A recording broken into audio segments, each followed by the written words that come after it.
hearing. Now to begin the logistics of tonight's hearing. At the conclusion of my introductory remarks, I will be introducing the department to provide the Division of Air Quality's presentation for incorporation into the hearing record. Following the conclusion of the department's presentation, we will begin the public comment portion of the hearing. Due to the estimated time duration of the hearing, we will be taking a 5-minute break on or about every hour. I will announce those breaks through the hearing, and we will provide a time to which we will resume. The breaks are necessary as a court reporter is virtually present with us tonight and will prepare a verbatim transcript of the hearing pursuant to the statutory requirement to do so. As always, that transcript will be posted on the hearing webpage dedicated to this matter as soon as it is received. I would encourage everyone to review the transcript once it is posted so that you can be reminded of the comments that were received verbally at tonight's hearing. Before we go any further, it is important to set the parameters of the hearing tonight. First and foremost, this is a formal legal hearing. It is not a public information session, nor an informal type of workshop or town hall event. There will be no Q&A permitted at this hearing. The purpose of tonight's hearing is to build a record regarding the regulatory matter by providing the formal legal platform for the public to learn about the proposed amendments and to enable the public to offer live comment. It is important to remember that all comments, those provided tonight and those provided in writing, are given the same weight. While all comments are appreciated, each comment must be limited solely to the subject matter of tonight's hearing. It is important to note that multiple comments saying the same thing do not outweigh one singular comment. Simply put, comments are not votes. I'd like to share something else that we pulled from EPA's website concerning public comment with regard to form letters. Quote, organizations often encourage their members to submit form letters designed to address issues common to their membership. Organizations, including industrial associations, labor unions, and conservation groups, sometimes use form letters to voice their opposition or support of a proposed rulemaking. Many in the public mistakenly believe that their submitted form letter constitutes a vote regarding the issues concerning them. Although public support or opposition may help guide important public policies, agencies may determinations for a proposed action based on a sound reasoning and scientific evidence rather than a majority of votes. A single well-supported comment may carry more weight than 1,000 form letters, unquote. DNREC also adheres to this policy with regard to the public comment received, so please keep that in mind while you're listening to those offering verbal comment. We have over 100 people pre-registered to offer verbal comment tonight. That alone will exceed our available time this evening if everyone uses their full allotted time. If you start to hear the same comment being offered over and over, consider saying something different that hasn't already been said, or perhaps choose to simply submit your comments in writing over the next several weeks instead of speaking live tonight. To be clear, we will attempt to accommodate all those who have pre-registered to speak. I'm simply suggesting that the comment portion of tonight's hearing be as concise and meaningful as possible. And those who are commenting live tonight, again, please remember that volume does not equal weight. I also want to make sure everyone realizes that only comments submitted to DNREC and entered in by myself into the formal hearing record in this matter will be posted on the hearing webpage and considered by the department as a part of the regulatory decision process. The department has not partnered with any outside organization or websites to assist with the public submission of comments in this manner. So again, only submit comments to DNREC directly. For those that are pre-registered with DNREC to offer live comment this evening, when we get to that portion of the hearing tonight, each person will be recognized in the order that their pre-registration was received, and each will be given 3 minutes to comment at that time. If you are unable to finish your comments within 3 minutes, you are encouraged to submit your full comments to DNREC in writing, as again, all comments have equal weight, whether they are offered live this evening or in writing between now and when the hearing record closes, which will be Friday, May 26, 2023. While commenters are limited to 3 minutes to speak this evening, the amount of written comment you may submit is limitless, as long as it is received on or before the comment period ending on May 26th. I will say more about the comment portion of the proceeding later when we get to that phase of tonight's proceeding. However, I must stress again that tonight's event is a formal legal proceeding, and those offering comments live this evening must do so in a respectful manner. There will be zero tolerance for disruptive behavior, disparaging comments, offensive language, and personal attacks. I would encourage those attending this evening to go to DNREC's webpage for public hearings. It is under the administrative law section where you will find more details concerning this regulatory matter. The presentations that you will be seeing tonight, along with the related documents to the proposed amendments, are posted on the department's hearing webpage dedicated to this matter. Now, the following protocols apply to all DNREC hearings. 1, all comment received must be limited solely to the subject matter of tonight's hearing, which again is the proposed amendments to 7 DE Admin Code 1140, Delaware's Low Emission Vehicle Program. All comments pertinent to the subject matter of the virtual hearing will be incorporated into the record and posted on the hearing webpage dedicated to this matter. In order to ensure that everyone wishes to offer comment for Secretary's consideration is accommodated, the record in this matter shall remain open for receipt of public comment following tonight's proceeding through Friday, May 26, 2023. There is one authentic record of the formal proceeding tonight, and it is the official court reporter's verbatim transcript, which will be posted on the hearing webpage as soon as it is received. The statutory purpose of tonight's hearing is to build a record with regard to the proposed regulatory matter. A record consisting of the transcript of the hearing tonight, all written comment, all exhibits, and eventually my report will be reviewed by Secretary Garvin. The Secretary will ultimately issue an order following that review process, and that order will contain his decision on this matter and the reasons therefore. Lastly, it is important to note that a decision has not been made by the department, nor will any decision be made tonight with regard to this pending regulatory matter. Again, the public comment period will remain open through May 26th so that the members of the public are afforded the opportunity to offer written comment for the Secretary's consideration should they wish to do so. As I conclude my introductory remarks, I would like to introduce the Division of Air Quality's responsible staff person, Mr. Kyle Crail, who will provide a presentation on the proposed amendments before us tonight. Mr. Crail, you may begin when you are ready. Thank you.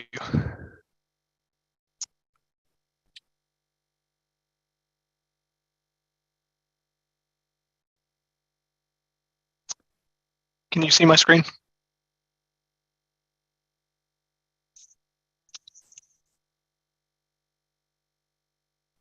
Yes. Okay, thanks. Welcome and thank you for joining us tonight to present Delaware's proposed amendments, present Delaware's proposed adoption of a suite of vehicle emission standards recently adopted by California. I would like to provide you with some information and background about Delaware's air quality and explain why further reductions in air pollution are needed. Delaware has made significant progress towards cleaner air, and we have done that by placing requirements on our industrial and power sectors who have installed pollution control equipment that further reduce their emissions. But as you see by this chart, those emissions are only 18% of our nitrogen oxide emissions, which mix with other pollutants to form ground level ozone. Now we see the transportation sector is our largest source of air pollution that impacts our ability to achieve the clean air standards set by the Environmental Protection Agency. Mobile sources and the fossil fuels that power them account for most of the pollutants in our air. Our vehicles contribute most of the diesel particulate matter emissions, as well as smog and ozone-forming pollutants, such as oxides of nitrogen. And transportation is our largest portion of greenhouse gas emissions in Delaware. Therefore, we find that it is imperative that we optimize our mobile source control programs to maximize emissions reductions from all types of air pollutants so that Delaware can meet our air quality, climate, and community risk reduction goals. Achieving these milestones early on would provide immediate benefits in our communities that continue to bear the brunt of poor air quality. Zero emission standards for our vehicles are a key part of the solution. Tailpipe emissions from nitrogen oxides and volatile organic compounds combine in our atmosphere, assisted by heat and sunlight to form toxic ground level ozone. This graphic from EPA really helps depict this information. Ground level ozone results in several detrimental health impacts. Especially vulnerable to this pollution are our children and elderly. Reducing this pollution will result in fewer premature deaths, asthma attacks, and it especially affects our children and the elderly with underlying health conditions. We will also realize fewer hospitalizations for cardiovascular and respiratory illnesses. Studies consistently show that mobile source pollution exposure near major roadways contributes to and exacerbates asthma, impairs lung function, and increases cardiovascular mortality. Residents of communities located near major roadways, often residents who have low incomes, are at an increased risk of asthma attacks and other respiratory and cardiac effects. People in these communities are also more sensitive to and likely to experience the negative impacts of climate change. This history of disproportionate exposure to polluted air makes it essential to prioritize disadvantaged and low-income communities and households. Collectively known as priority populations, they will benefit most from the reduced emissions and cost-saving benefits of cleaner, less polluting, newer technology vehicles and alternative modes of transportation. By requiring our industrial sources and our power plants to install pollution control equipment, we have seen reductions over the years, but our regional pollution levels remain above the federal health-based standard for ground level ozone. And because these levels continue to exceed the standards, the American Lung Association continues to give Newcastle County a failing grade year after year. More reductions are necessary to protect our health, particularly those communities that are located near our major highways.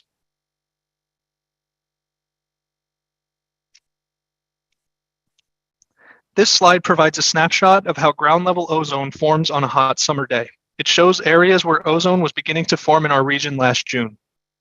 The orange segments show where air quality was deemed unhealthy for sensitive groups, such as kids with asthma or senior citizens with underlying health conditions.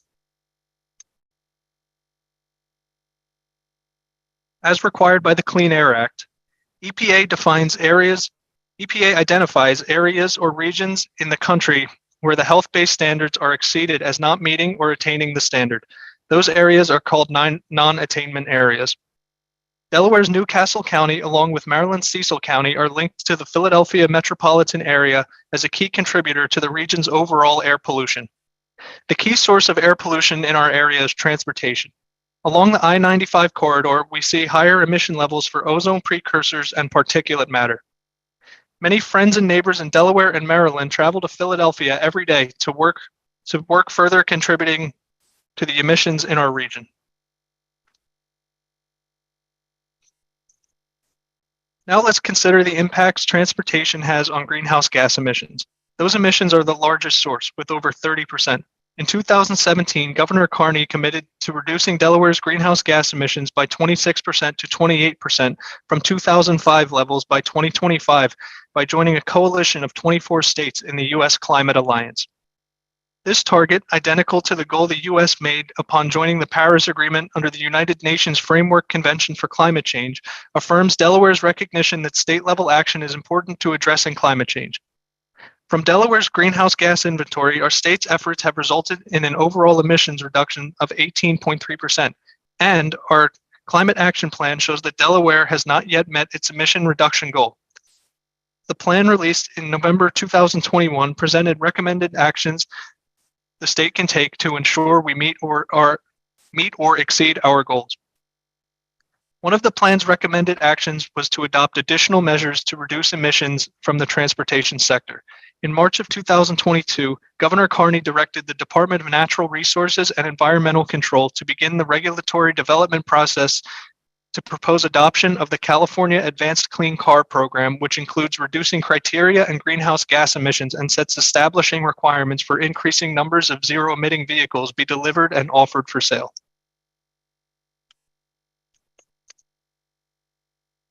When we consider the impacts our vehicles have in contributing to pollution, we find from a health perspective, vehicles are now the primary source of smog-forming pollution and fine particulate matter that worsen public health outcomes. Diesel engines emit higher levels of particulate matter, which are airborne particles of soot and metal.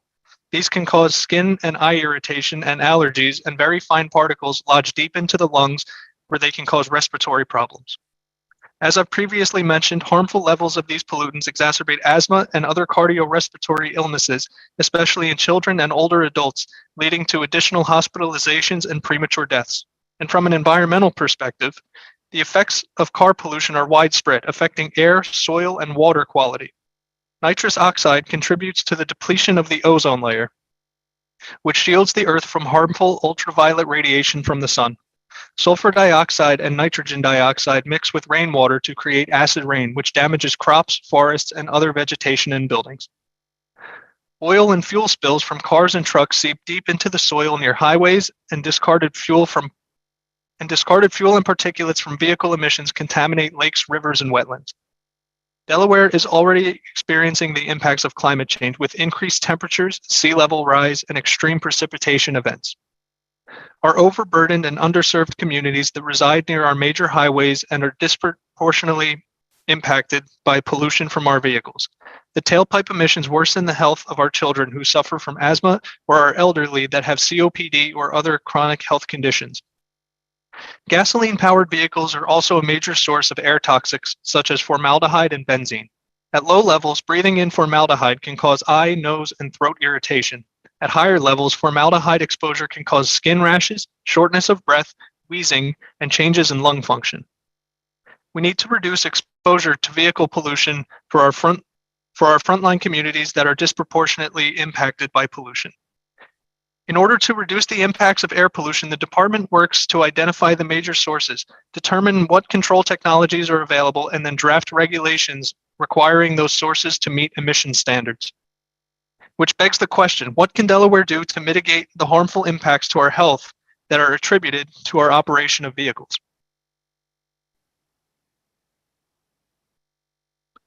The Clean Air Act provides framework for Delaware to reduce tailpipe emissions. Through Clean Air Act Section 177, the U.S. Congress authorized states two mechanisms or tools for addressing vehicle emissions: federal action through emission standards or adoption of the stronger suit of California standards. Federal emission standards for vehicles known as Tier 3 engine standards were adopted by the EPA in 2014, which limit the amount of sulfur in gasoline and reduce nitrogen oxides and other pollutants. The federal greenhouse gas standards initially covered model years 2012 through 2025 and were recently amended in December 2021 for model years 2023 through 2026. EPA announced last March in 2021 the reissuance of the California waiver under Section 209 of the Clean Air Act for the 2012 Advanced Clean Car 1 program, including zero-emission vehicle sales and greenhouse gas emission standards. EPA also withdrew the prior administration's interpretive view of the Clean Air Act Section 177 that states may not adopt California's greenhouse gas standards pursuant to Section 177, even if the EPA has granted the California waiver for such standards. With that action, states may continue to adopt and enforce California's greenhouse gas standards under Section 177 so long as they meet the requirements of that section.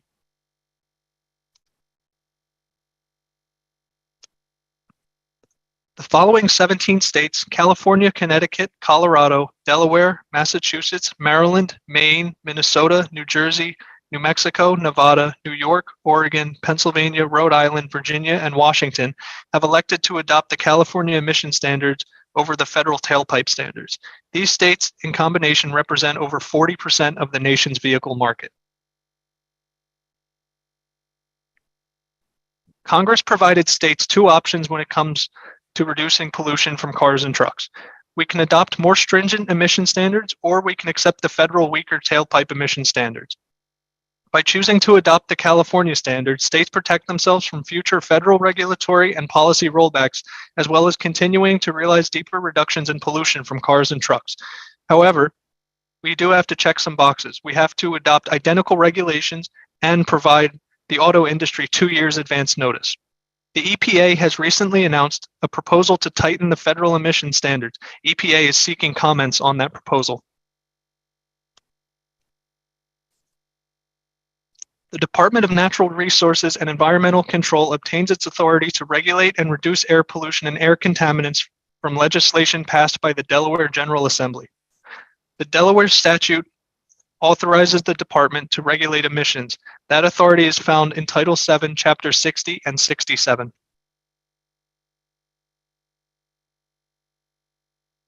Delaware adopted California's more stringent tailpipe emission standards known as low emission vehicle standards over 10 years ago, and they are in place today. In 2012, California Air Resources Board adopted emission standards to reduce smog-forming emissions beginning with the 2015 model year vehicles. The Advanced Clean Car program combined three elements. One was the low emission vehicle standards, two was greenhouse gas standards, and three was zero emission vehicle requirements for new passenger cars and trucks. The Low Emission Vehicle 3 program provided increasingly more stringent emission standards for both criteria air pollutants and greenhouse gas for new passenger vehicles and light-duty trucks in the 2025 model year. The Low Emission Vehicle 3 criteria standards were developed to address the continued increase in driving while also improving air quality. Delaware chose to only adopt the first two elements. Implementation of this regulation was estimated to result in cars emitting 75% less smog-forming pollution in 2025 than the average car sold in 2012. The greenhouse gas component was developed in coordination with the United States Environmental Protection Agency and National Highway Traffic Safety Administration for one national program to harmonize the greenhouse gas and fuel economy standards, also known as CAFE standards. The zero emission vehicle requirement is designed to achieve the long-term emission reduction goals by requiring auto manufacturers to offer specific numbers of the cleanest cars available for sale. These vehicle technologies include full battery electric, hydrogen fuel cell, and plug-in hybrid electric vehicles. Over the last 30 years, zero-emission vehicle requirements have been modified to reflect the state of technology.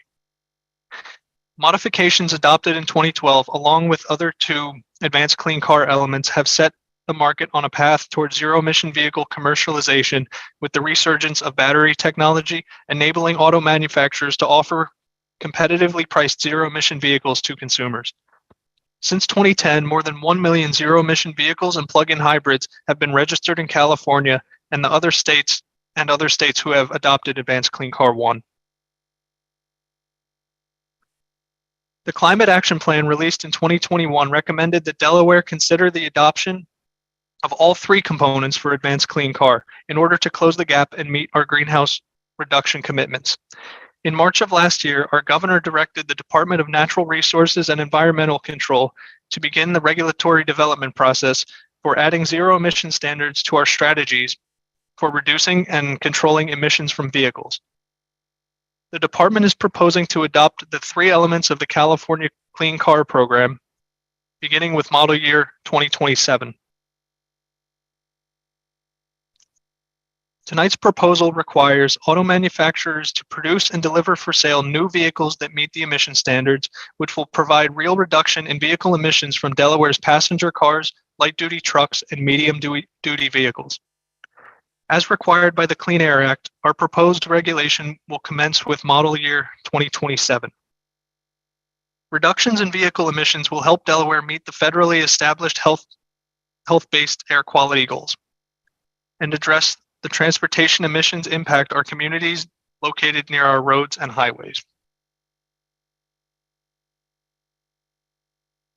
This means vehicle owners do not comply with this program. This program does not ban gasoline and diesel vehicles. This proposal does not prohibit you from registering the gasoline or diesel vehicle which you currently own. Gasoline and diesel vehicles are projected to remain on our roads and comprise over 70% of the Delaware fleet in 2035. Compliance is achieved by the auto manufacturers designing, producing, and certifying their products to meet the requirements before delivering them for sale in Delaware. Many of the large auto manufacturers such as Ford, GM, Volvo, and Volkswagen have already announced their plans to develop zero-emitting vehicles and deliver them to market. Some have even announced goals to be completely carbon-free. The Clean Car standards only apply to new light and medium-duty vehicles for sale in Delaware. The Clean Car standards do not apply to off-road or heavy-duty vehicles or equipment like farm equipment or semi-trucks. And they do not apply to existing vehicles or used vehicles for sale. So what part of the Delaware fleet is covered? The group of vehicles these requirements pertain to: light-duty passenger cars and trucks and medium-duty vehicles up to 14,000 pounds. Vehicles that do not operate on Delaware roads and highways are considered to be non-road or off-road vehicles and are not covered by this program. The regulation does not affect agricultural equipment, construction vehicles, and other vehicles weighing more than 14,000 pounds. Emergency vehicles are exempt from the current regulations and will continue to be exempt with this proposal. Many of our commercial sector delivery companies have already announced their plans to transition to zero-emitting vehicles for their Class 3 vehicles: FedEx, the United States Postal Service, and Amazon, as well as Walmart.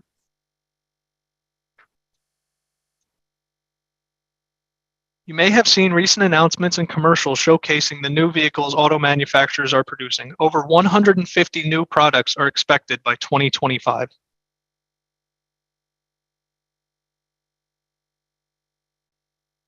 When would Delaware require compliance? Beginning with model year 2027.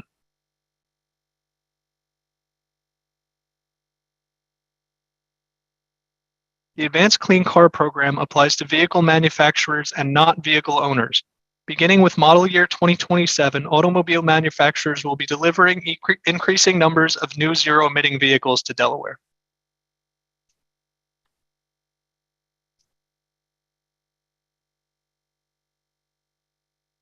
The department's proposal includes changing title of the regulation from the Low Emission Vehicle Program to the Advanced Clean Car Program, amend the applicability and add zero-emission vehicle requirements by incorporating by reference the California Code of Regulations. Incorporating by reference means that rather than writing out the entire regulation in our administrative code, we reference the source of the original regulation. You can think of the term reference like citation in writing a report.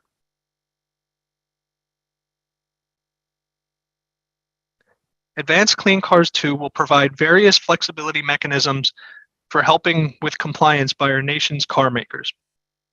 Plug-in hybrid electric vehicle flexibility. Manufacturers may fulfill a portion of their total annual zero-emission vehicle requirement with plug-in hybrid electric vehicles produced and delivered for sale.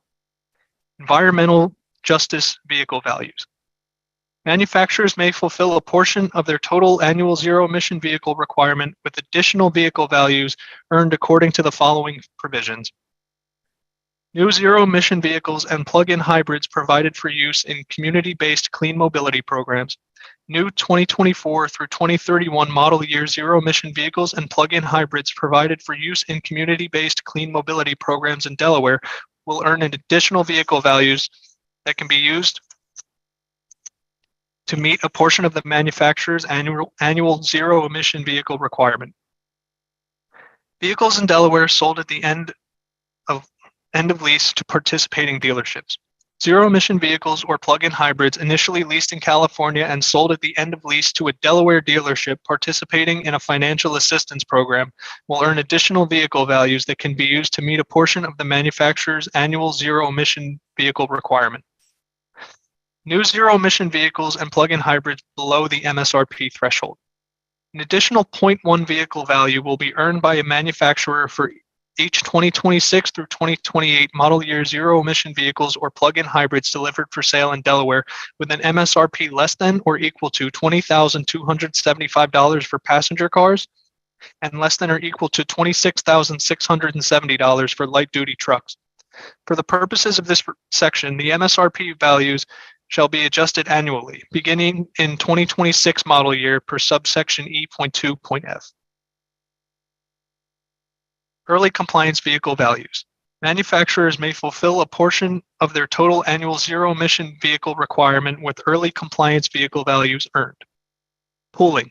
To provide flexibility for manufacturers for model years 2026 through 2030, Advanced Clean Car 2 includes pooling, which allows manufacturers to move a specified percentage of excess zero-emission vehicle values, excess zero-emission vehicle and plug-in hybrid credit values earned in one state for use in another state where there is a shortfall relative to the requirement. Our emissions analysis shows total emissions reduction by 2035, Delaware citizens will have realized a reduction in nitrogen oxides of 502 tons, particulate matter of 38 US tons, and well-to-wheel carbon dioxide of 5.3 million metric tons.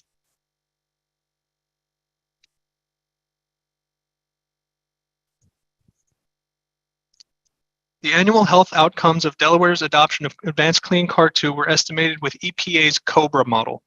COBRA estimates the change in number of cases and their economic values for particulate matter-associated health effects. EPA's model uses particulate matter as a proxy for health impacts. In general, adopting Advanced Clean Car 2 reduces on-road mobile source emissions and gasoline production and distribution emissions, but would increase the electric generation emissions. The net health benefit of these emission changes in Delaware is $37.1 million.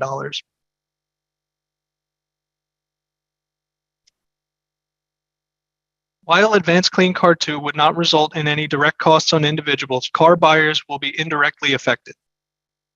Vehicle manufacturers are expected to see increased costs as a result of the requirements in Advanced Clean Car 2, and they will likely pass the cost on to individuals through higher priced vehicles. Thus, it is important to understand any indirect costs to the individual consumer. Most zero-emission vehicle purchasers are estimated to realize significant operational savings through reduced fuel energy costs and/or repair or maintenance costs. The total cost of ownership results in a net savings within the first year of vehicle ownership. Total cost of ownership analysis does not incorporate financial incentives due to the uncertainty that these incentives will be available during the time period of the regulation. To the extent that federal, state, local utility, or other incentives are available, the total cost of ownership would be even more favorable for battery electric vehicles and increase the favorability for plug-in hybrids and fuel cell electric vehicles. Cost comparisons for zero-emission vehicles versus internal combustion engines. After 10 years of ownership, electric vehicles with a home charger would result in a cost savings of $10,906 with a payback period of 1.8 years. Electric vehicles without a home charger would result in a cost savings of $4,250, and plug-in hybrids with a home charger would result in a cost of $1,046.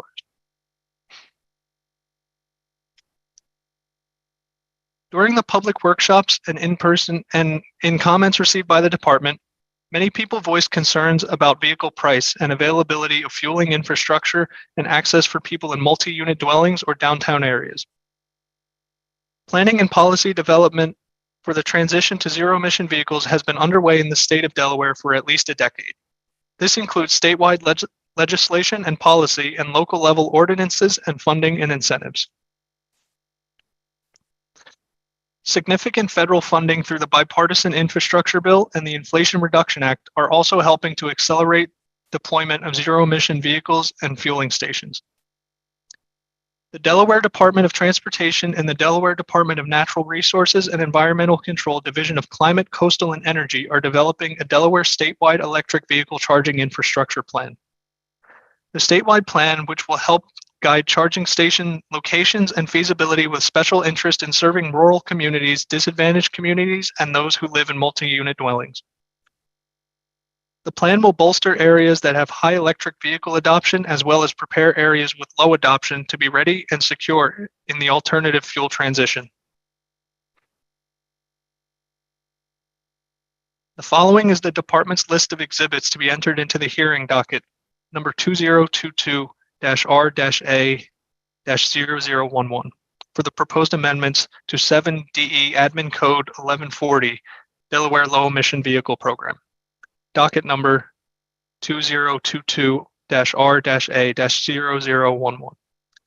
Exhibit 1, Start Action Notice approved by the Secretary on July 26, 2022. Exhibit 2, Interested Parties List. Exhibit 3, Key Stakeholder Meeting, October 13th, 2022. Exhibit 3A, Key Stakeholder Invite, October 13th, 2022. Exhibit 3B, Attendance List, October 13th, 2022. Exhibit 3C, Minutes Record, October 13th, 2022. Exhibit 3D, presentation, October 13th, 2022. Exhibit 3E, Zoom transcript, October 13th, 2022. Exhibit 4, key stakeholder meeting on October 26, 2022. Exhibit 4A, key stakeholders invite, October 26, 2022. Exhibit 4B, attendance list, October 26, 2022. Exhibit Kyle? 4C, yes. I'm sorry, can I just want to interrupt real quick. If you could just slow down a little bit. Okay. Thank you.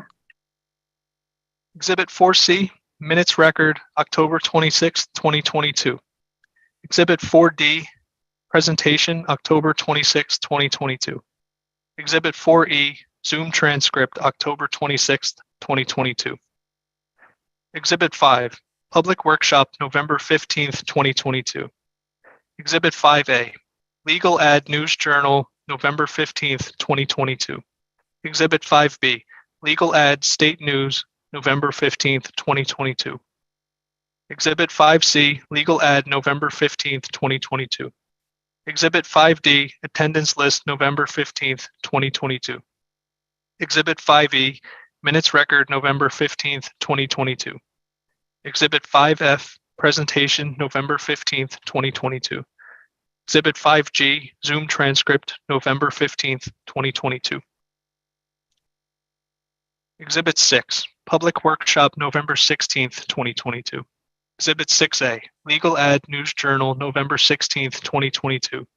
Exhibit 6B, legal ad state news, November 16th, 2022.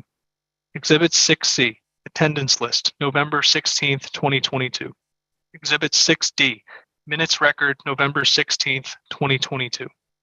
Exhibit 6E, presentation, November 16th, 2022. Exhibit 6F, Zoom transcript, November 16th, 2022. Exhibit 7, public workshop, November 17th, 2022.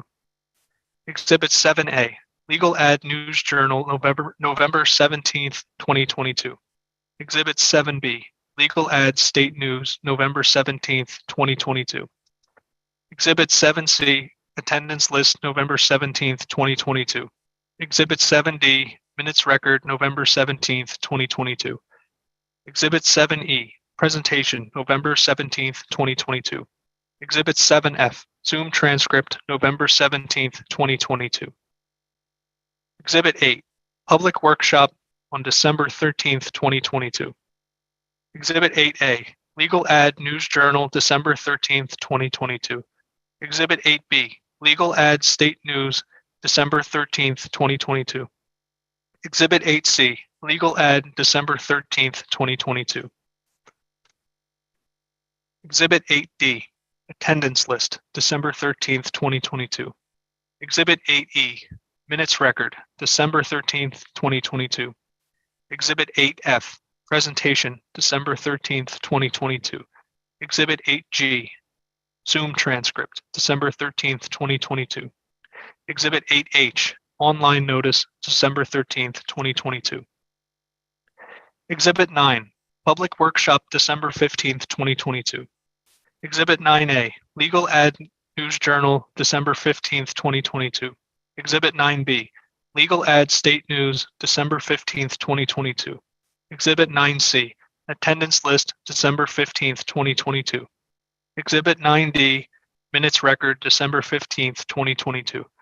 Exhibit 9E, presentation, December 15th, 2022. Exhibit 9F, Zoom transcript, December 15th, 2022.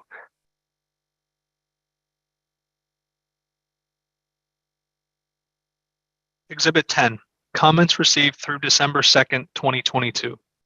Exhibit 11, comments received through December 30th, 2022. Exhibit 12, comments received through March 31st, 2022. Exhibit 13, public hearing. Exhibit 13A, public notice. Exhibit 13B, notice email. Exhibit 13C, notice webpage. Exhibit 13D, legal ad news journal. Exhibit 13E, legal ad state news. Exhibit 14, department statement presentation. Exhibit 15, technical support document. Exhibit 16, California Code of Regulations. Exhibit 16A, California Emission Standards 2015 to 2025. Exhibit 16B, California Emission Standards 2018 to 2025.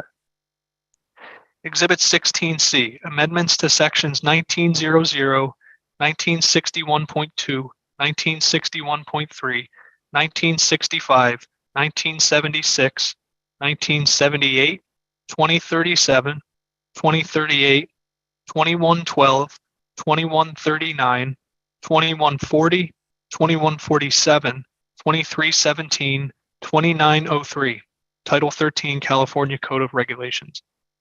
Exhibit 16D, Adoption of new Section 1961.4, Title 13 California Code of Regulations. Exhibit 16E, Amendments to Section 1962.2, Title 13 California Code of Regulations. Exhibit 16F, Amendments to Section 1962.3, Title 13 California Code of Regulations.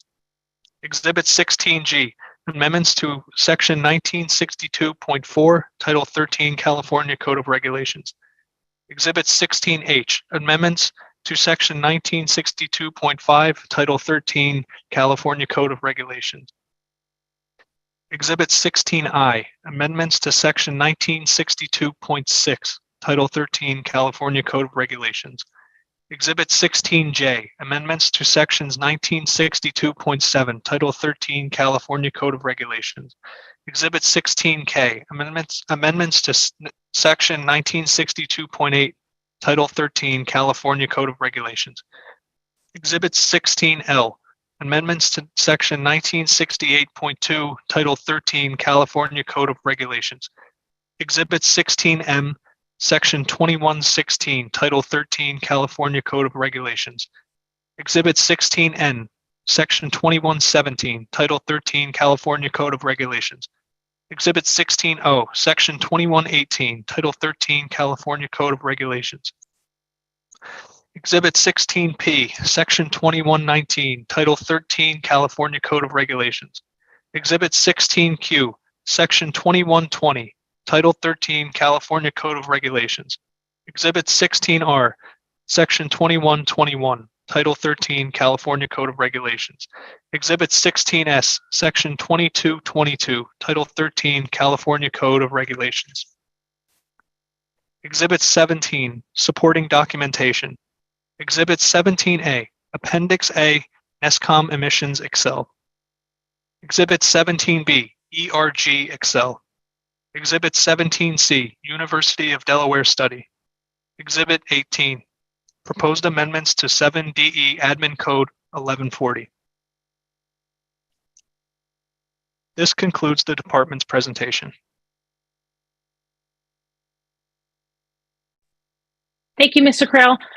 Before I mark the exhibits into the record, I just want to note that all of the exhibits that Mr. Krill did provide to us were correct. However, the slides were may have had a typo on them. If you could get me a revision to the first slide, I believe it was listed as 2023, and I believe per what you said is 2022, and I believe that is correct as to what you verbally said. That would be great.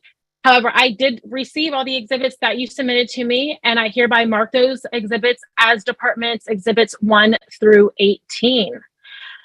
With the conclusion of the department's presentation, we will now be taking a 5-minute break before we head into public comment portion of tonight's hearing. But before we do so, I just want to thank everyone who has stayed with us for the past 45 minutes or so. Once we resume back from the meeting, we will begin the public comment portion of the hearing and go over some rules before we get started. We will be back at about 6:55 p.m. if you could join back in. Thank you.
We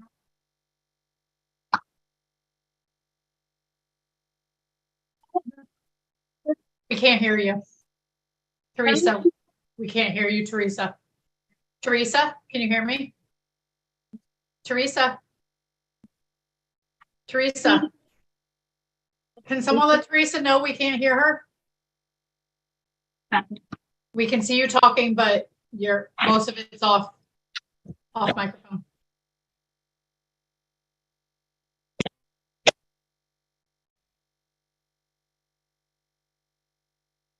No.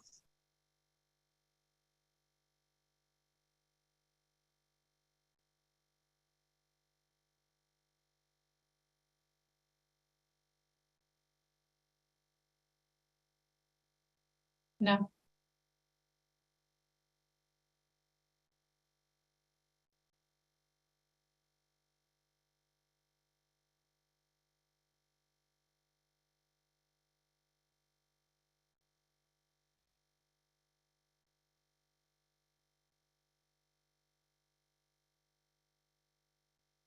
If your headphones are connected via Bluetooth, they might have disconnected.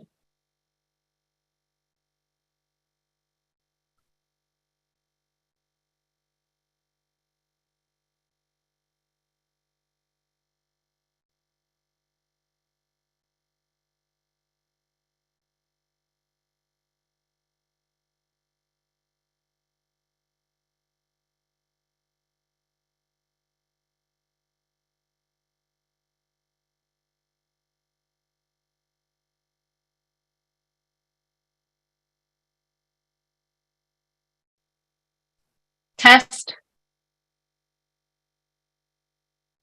Yes, I can hear you. Great. I apologize for that.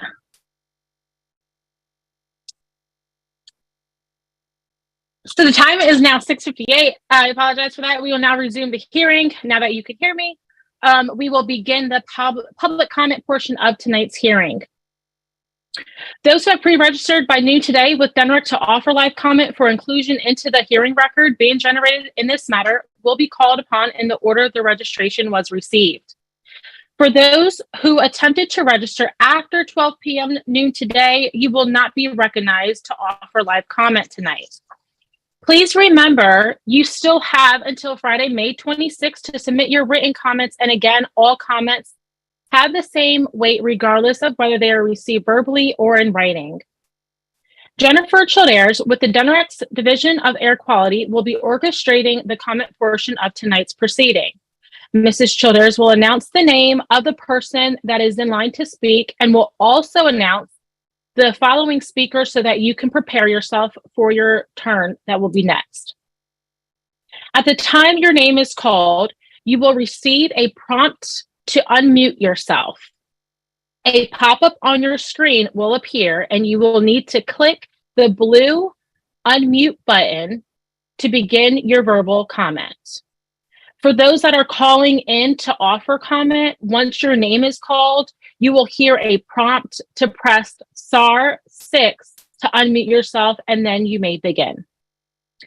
If for any reason you are having technical issues or miss your name being called, we will call your name twice and move on to the next speaker. We encourage you to please submit your comment in writing if you are not able to provide your verbal comment tonight. For those that are located at the Kent County Levy Court, there is staff available to guide you to the microphone to offer your comment when it is your turn. Before I hand it over to Mrs. Childers, I again want to stress the following parameters for tonight's hearing as it pertains to the comment hearing portion of tonight. Comment must be related to the subject matter of tonight's hearing. Each pre-registrant will be given 3 minutes to offer their comments for the record. The timer will begin when the commenter starts talking, and the system will automatically remute the commenter at the 3-minute mark. The commenter's video will remain off while speaking. There is no sharing or yielding of each commenter's 3 minutes.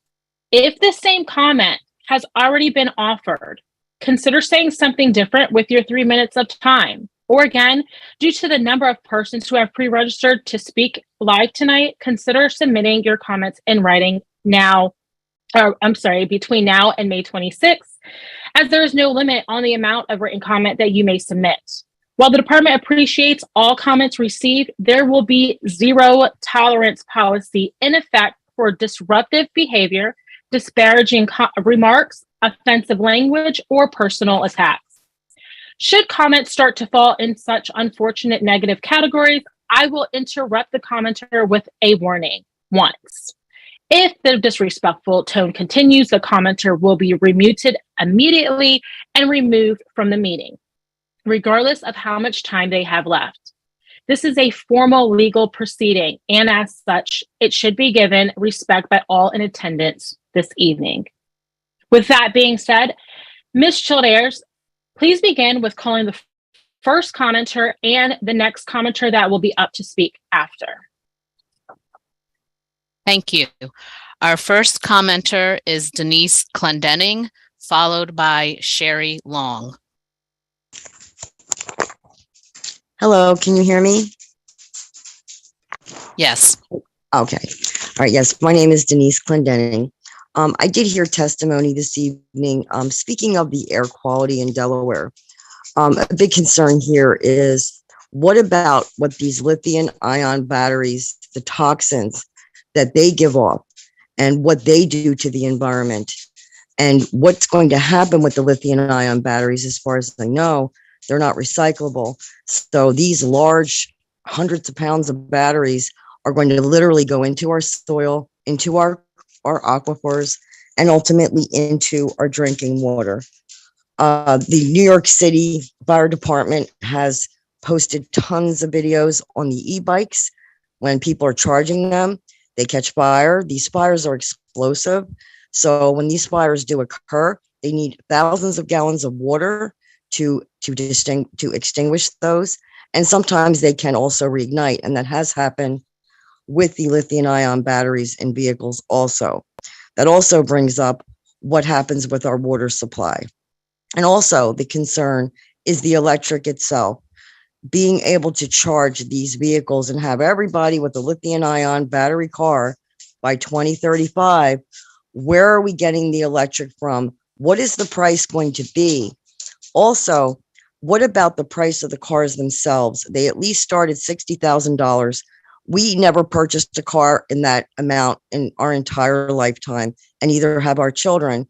I purchased the most expensive vehicle I purchased was used at $15,000. We like to pay cash. So, and I still have that vehicle. It's a 2008, which also brings what happens when people still have their older vehicles on the road. Some vehicles are on the road for 30, 40 or more years. It's basically dictating to people when you have to purchase, what you have to purchase, and what you have to spend. You have no idea what's in people's budgets, and it's extremely, extremely an overreach and unfair for people, especially of lower, even middle income. This is not for people that can just buy all these expensive cars and maybe needing to do that every 10 years because these batteries last about 7 to 10 years. Who's going to buy an EV used car? You can always buy a gas-powered or diesel-powered vehicle at a decent price. Those days will be over. The children that just starting to drive, do you think they're going to start out with a $60,000 car when they might not even have a job yet? Kids that are going to college, how do you think this is going to be affordable to the people of this state? You're talking about the environment.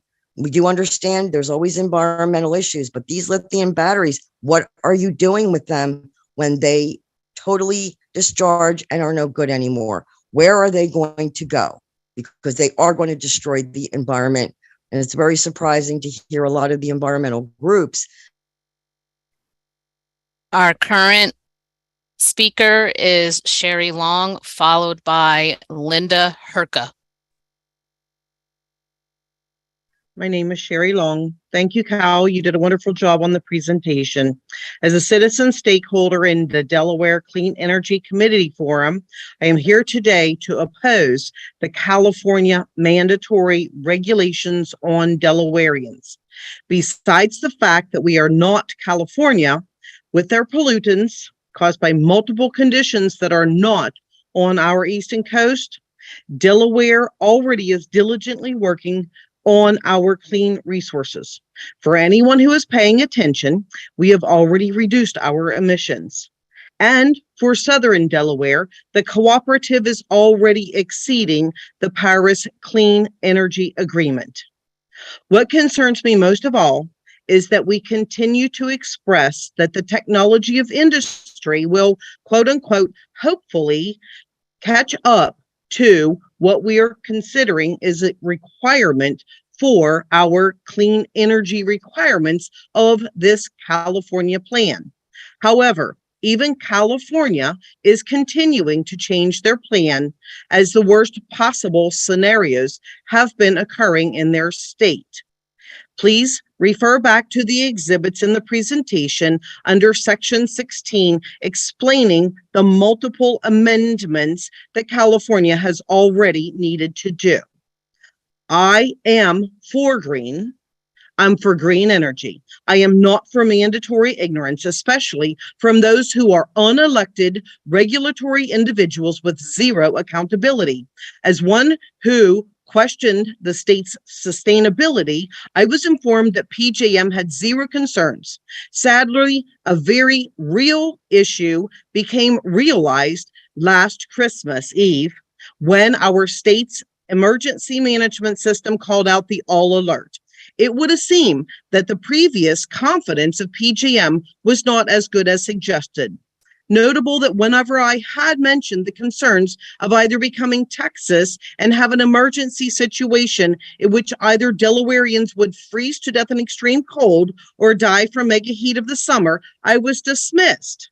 However, it would appear that that topic has now become a more relevant topic due to the incident. Even our own Senator Stephanie Hansen questioned Secretary Garvin during the Budget Committee hearings as a result and had requested why there was no funding requested for our state's grid system. During the Small Business Caucus, it would appear that the Secretary has added some quote-unquote possibilities to work towards our grid. We aren't prepared. I oppose this. Thank you very much for your time. Thank you, Mrs. Long. Mrs. Childers, before we move on to the next speaker, I just want to confirm that we are ready to go with the slide.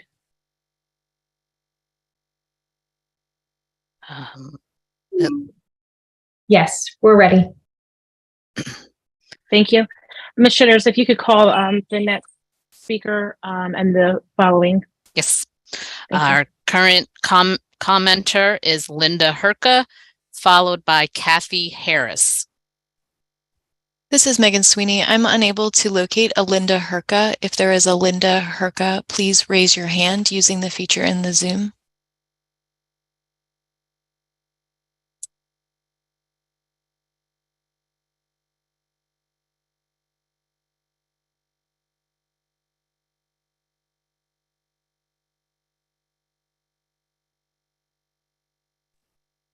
I'm not seeing any hands raised. We'll need to move on to the next commenter. Okay, our current commenter is Kathy Harris, followed by Tom Van Heek. Good evening. Can folks hear me? Yes. Wonderful. Hi, my name is Kathy Harris, and I am a senior advocate at the Natural Resources Defense Council. I'm here tonight to urge Delaware to adopt the Clean Car Standards, which will help to improve the air quality and the health of Delawareans and help to ensure the state maximizes the benefits of the transition to zero-emission vehicles that is already occurring. Automakers have already invested over $200 billion in the United States to help bring more clean cars onto our roads. These regulations are a win-win-win for the state. But tonight, I'm going to talk about the economic wins associated with these rules. One, these regulations will help keep vehicle sales in Delaware. It's important to note that these regulations are only on new vehicle sales and in no way affect used vehicle sales, where the majority of Delawareans purchase their vehicles. What it does affect is Delaware's ability to purchase clean cars within the state, keeping money here in Delaware's economy without having to travel to Maryland or New Jersey to purchase the cars that drivers want. Adoption of the clean car standards is the only way to guarantee that auto manufacturers will bring the latest models of zero-emission vehicles to Delaware. Number two, it sends a signal to the market. These regulations do not take place overnight, but ramp up slowly over time, helping to send a strong signal to the industry to provide additional investments to the state to help ensure that this transition is managed and successful, all while giving state agencies, utilities, and other entities within the state certainty and the ability to plan accordingly for the future. And number three, EVs are also good for drivers' wallets. As we saw last year, the price of gasoline is volatile and is a major reason why transportation is a large source of energy burden for households. EVs are cheaper to refuel than a gasoline vehicle, and the price of electricity is inherently more stable than gasoline, helping for families plan their transportation expenses without any surprises. In addition to cheaper maintenance costs, the upfront costs of electric vehicles are also decreasing. With the state and federal incentives, electric vehicles are becoming cheaper to purchase for families in Delaware. It's clear that these regulations are a win for Delaware and will help the state be competitive with our neighbors. Adoption of the Clean Cars Rule is an important step to solidify Delaware as a leader and keep the state first and not last in terms of a clean transportation future. Thank you so much for the opportunity to speak tonight, and I will be submitting more robust comments into the record by the May deadline. Thank you. Our current speaker is Tom Van Heek, followed by Dustin Thompson. Good evening. Thank you for the opportunity to speak today. My name is Tom Van Heek, Senior Policy Advisor at Rivian Automotive, where our mission is to keep the world adventurous forever. Rivian is a US-based EV manufacturer building our R1T pickup, R1S SUV, and an electric delivery van currently exclusive to Amazon in Illinois. Our vehicles meet the requirements of the ACC2 regulations. We strongly support the proposed adoption of the ACC2 standards. This action reflects the state's role as a committed leader in addressing climate change, reducing harmful air pollution, and growing the EV market. Full adoption of ACC2 will deliver on a key action category in Delaware's Climate Action Plan, improve air quality, and ensure access to a diverse supply of ZEVs for sale in the state. The rules are ambitious, but achievable. ACC2 was developed by California after extensive engagement with stakeholders, including industry, and a robust technical feasibility and cost-benefit analysis. The regulations impose obligations on vehicle manufacturers, and Rivian stands ready to meet those requirements with our product lineup. Rivian's vehicles are proof that now is the time for Delaware to adopt the ACC2 standards. Achieving 100% passenger EV sales by 2035 is not only achievable, but essential for achieving the state's greenhouse gas emissions reductions requirements and improving public health. ACC2 is the clear choice for achieving the state's ZEV and transportation decarbonization goals, which have only become more important as our society increasingly feels the impacts of climate change. Moreover, the ACC2 standards provide much needed certainty to guide long-term investments for all market stakeholders and participants, including utilities and charging providers. Rivian thanks Delaware and the department for proposing a rulemaking package that meets the moment. Once again, thank you for your leadership and for your hard work developing the proposal. The market is ready for ACC2 adoption in Delaware this year, and we respectfully urge the department to finalize the rules. Thanks again. Our current commenter is Dustin Thompson, followed by Larry Mayo. Thank you very much. My name is Dustin Thompson. I'm the chapter director for the Sierra Club Delaware chapter. We will be submitting our official comments through the online portal for the official record, but I did want to speak tonight here as well. There are numerous reasons to support the Advanced Clean Cars 2 program being adopted in Delaware, as is being done by nearly all of our neighboring states. Air quality, of course, is at the very top of that list, but tonight I'm going to focus on how the decision will impact the local marketplace and our infrastructure development in the state of Delaware. There are currently over 90 electrified vehicle car models available in the United States. Globally, that number jumps to over 300 total unique models. However, you would never know this by looking at what is available here in Delaware. Why that is because we are not part of this program. We know that the proliferation of technology follows a pattern. This pattern, you can look it up, it's called the S-curve of technology. We saw this in telephones and internet. We even saw it in automobiles back in the day. Technology starts out as a novel idea that only the most engaged are aware of. Then it starts getting talked about and purchased by early adopters, but before long, there comes a tipping point at about 5% proliferation. After that tipping point, the technology has been proven and adoption and proliferation is nearly inevitable. Most of the world passed that 5% point with EVs quite some time ago. Our neighboring states did so in the last few years, and Delaware actually did so last year. So why are we not seeing EVs on the lots in Delaware? That is because we are not a part of this program, which signals to automakers which states to prioritize when delivering these cars. Whether we join this program will not have an impact on the regional or global market. It won't change the prioritization of other states, but it will determine if we become a priority. With this program, Delaware car buyers can become a priority for the market rather than being forced to wait for months on low priority orders when they do determine that they will like these vehicles. This also has impacts in infrastructure investment. These are largely driven by expected demand. Make no mistake, this transition is and will continue to happen. The only question left is if we would rather have a gradual transition that prioritizes our state and its citizens, or if we want to wait and play catch up at our own expense later down the road. That is why we're encouraging tonight, and we'll be submitting more longer comments in support of adopting ACC2 and to help make sure that the market starts to prioritize Delaware. Thank you.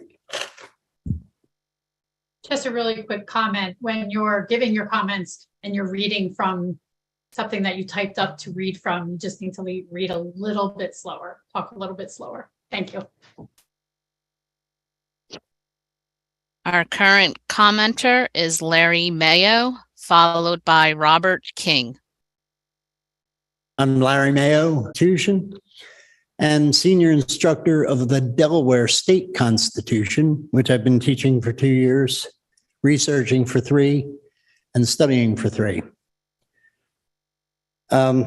First of all, I'd like to state that if you notice on our Great Seal, there's a banner underneath these figures in the center that says liberty and independence. You see, Delaware is an independent state, and our Declaration of Independence describes a state as the state of Great Britain that we separated from. Now, in our Constitution, the executive branch, which is what DNREC is part of, and the secretary answers to the governor. The executive branch has no constitutional authority to legislate or to make law. It's only lawfully authorized to enforce Delaware laws. And the preamble of the Delaware State Constitution says that through divine goodness, all people have by nature, and it continues, of acquiring and protecting reputation and property, and in general obtaining objects suitable to their condition, without injury by one to another, and these rights are essential to their welfare. Since you swore an oath before God to uphold and follow the Constitution and defend the Constitution, make sure others follow the Constitution, both the Delaware State and the U.S. Constitutions, and we all know a violation of that oath is perjury. And ignorance of the law, including the supreme law of the state and the nation, is not a valid defense in any court. What Delaware statute authorizes DNREC or the secretary or the governor to dictate commerce? Now, you have authority to regulate commerce, but you cannot dictate commerce. You cannot dictate to the auto dealers that they cannot sell a legal product. So therefore, I would say that this regulation is a violation of the state constitution. There is California's laws are foreign laws to Delaware. They're just as foreign as France's laws. Even though they're part of the United States, they're a separate independent state too.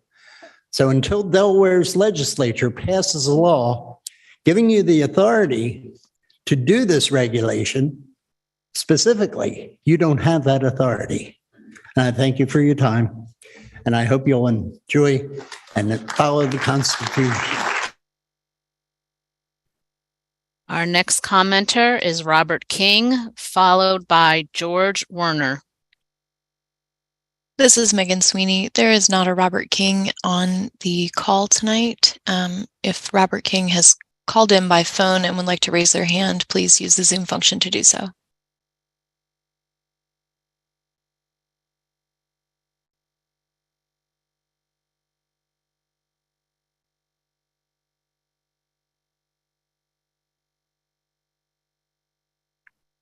Not seeing any hands raised, so we'll move on to the next commenter.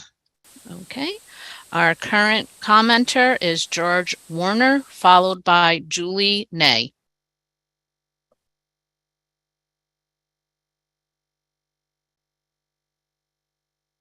Again, I am not seeing a participant named George Werner.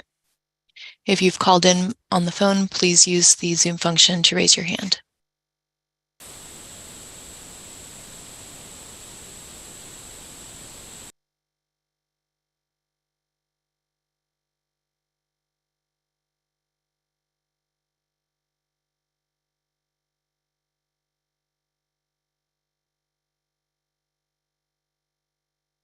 I'm not seeing any hands raised, so we'll move on to the next commenter. Okay, our current commenter is Julie Ney, followed by Shweta Ara.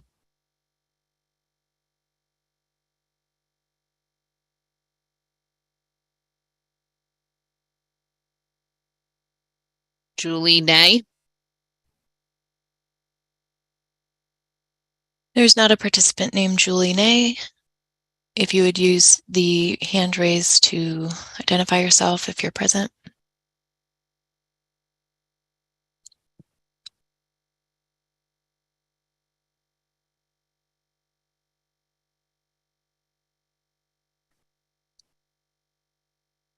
We will need to move on to the next commenter. Our current commenter is Shweta Ara, followed by Tom Brett.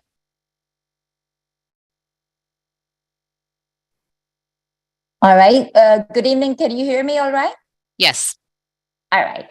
My name is Shweta Arya. I'm speaking on behalf of Delaware Interfaith Power and Light, a faith-based environmental nonprofit working in Delaware to address climate change as a moral issue. I'm here to show my strong support for Advanced Clean Car Rule and its adoption in Delaware.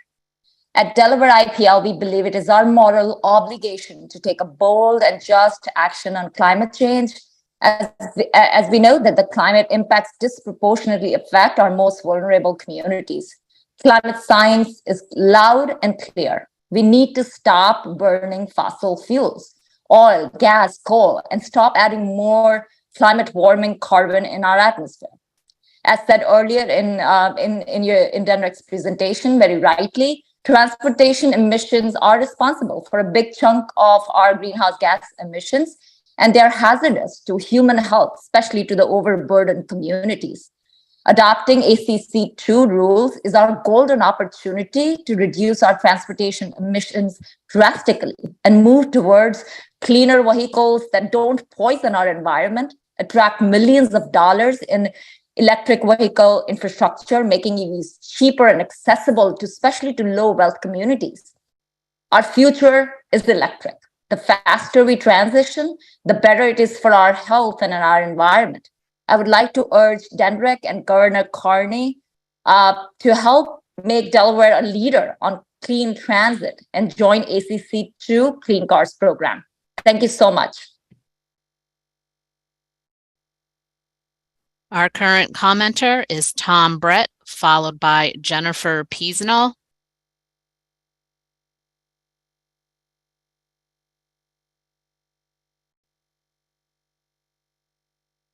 Tom Brett. I am testifying tonight in support of the proposed low emission vehicle program. We are beyond the debate stage that climate change is real, and if unaddressed will cause catastrophic damage to societies around the globe. It is also clear that auto emissions contribute about 1/5 of the US's global warming pollution. Therefore, car emissions must be addressed if we are to make any meaningful headway towards ensuring a livable future.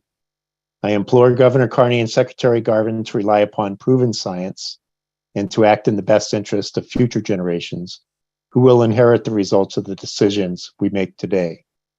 It is our moral responsibility to leave the world a better place for those who come after us. Republicans in my home county of Sussex conducted a series of town hall meetings in opposition to the program. The meeting I attended was moderated by Representative Rich Collins, who is flanked by Senators Hawker and Townsend.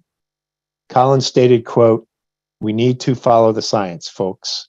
We need to work with correct information to make such an important decision," end quote. The science expert who Collins introduced was Dr. David Legates, whose presentation focused on casting doubt on the severity of climate change and the human causes of warming. He stated that carbon dioxide is plant food and not a pollutant.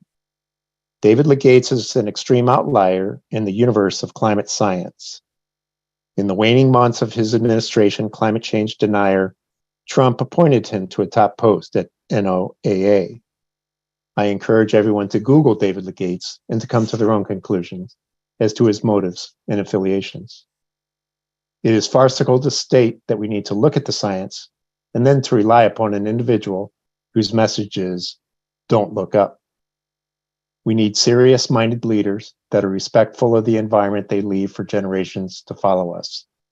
Not only do we need to embrace renewable energy to make existence more livable decades from now, but we need to seize on the opportunity to provide careers in renewable energy in Sussex County for our children and grandchildren.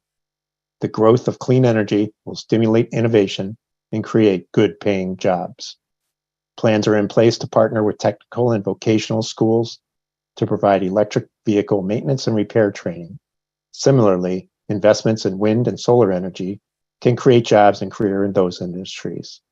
Our children don't have to leave Sussex County to build solid careers if we have the foresight to invest in the future. Based on the average age of those attending the town hall I was at, having the choice of gas or electric in 2036 won't be material. The young ones we should be looking out for will be taking keys away from us by 2036. The time is now to care for those who will care for us. Our current commenter is Jennifer Peasnall, followed by Stephen Rank.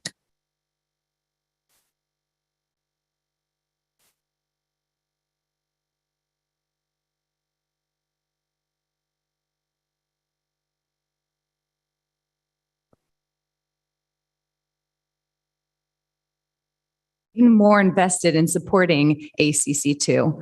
Unfortunately, I wasn't able to speak at those quote unquote town halls. I discovered quickly that they were not, sorry. Yeah, of course.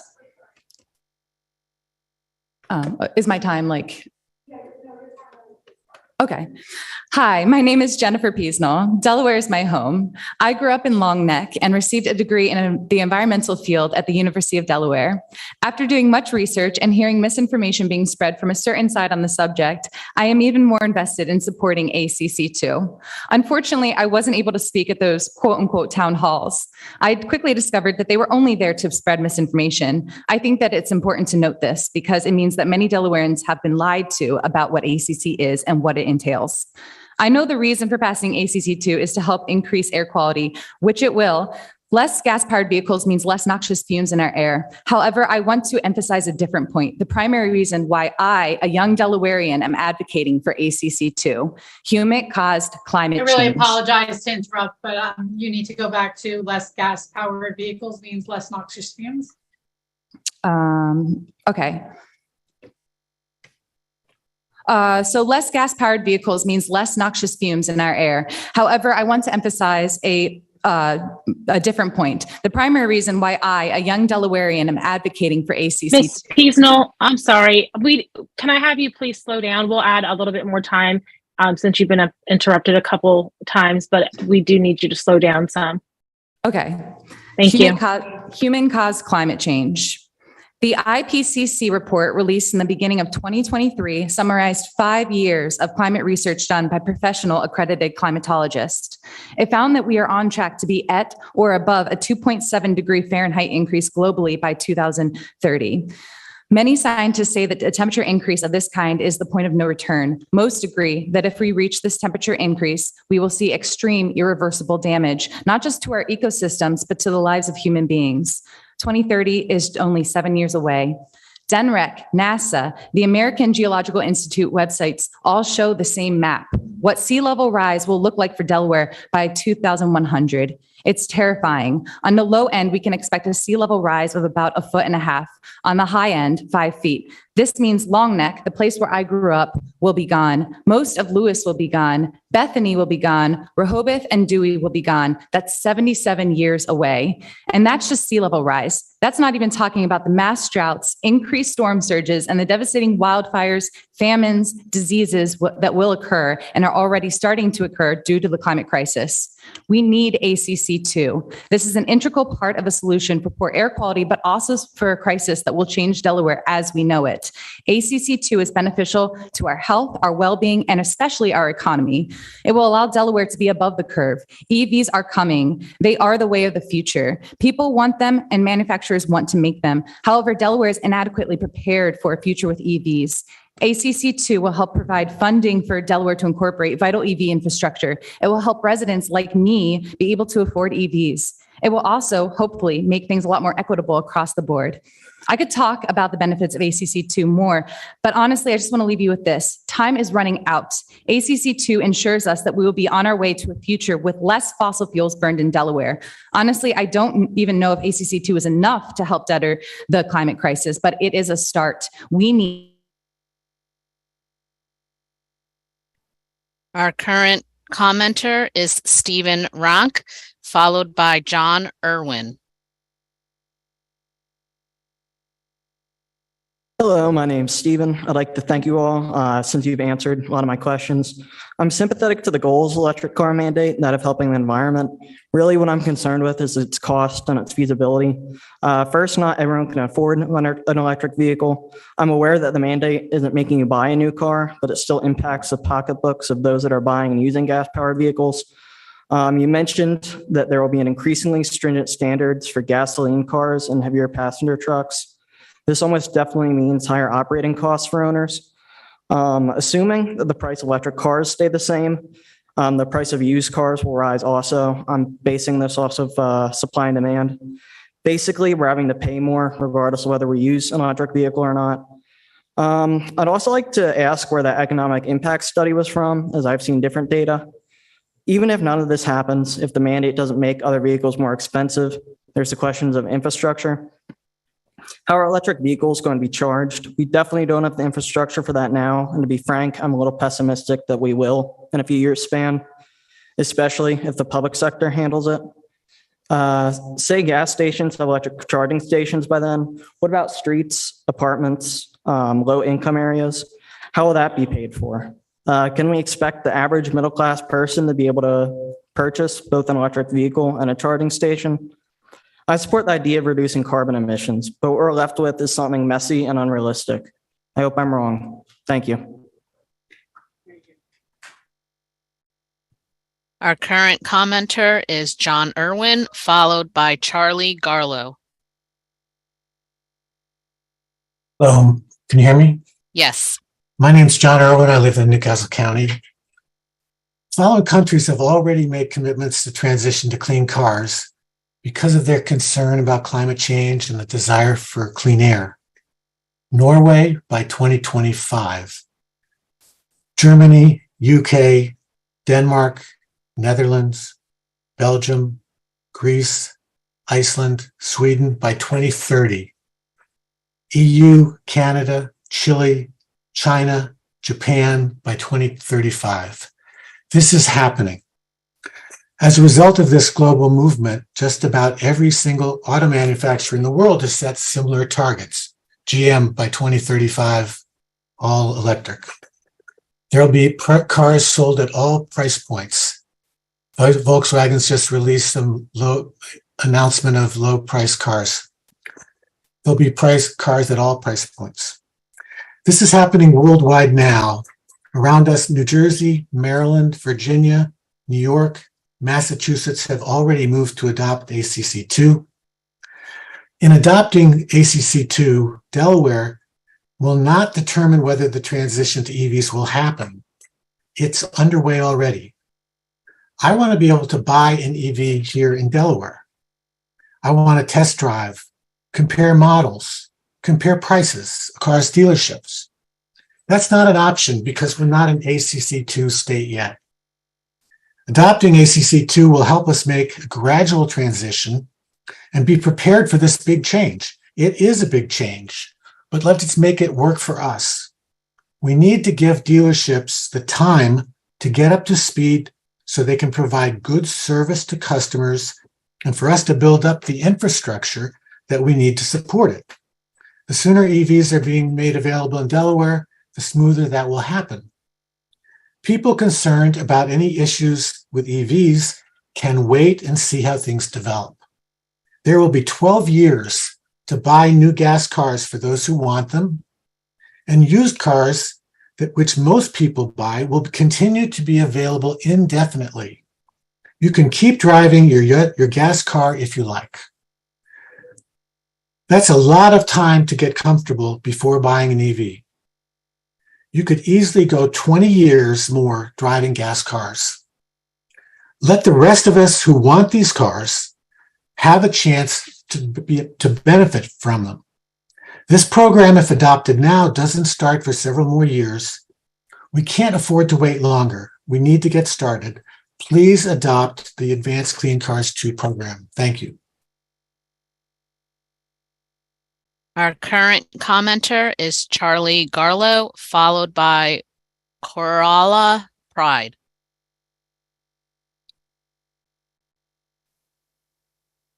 This is Megan Sweeney. I'm not seeing a participant named Charlie Garlow. If you are in the Zoom, please raise your hand.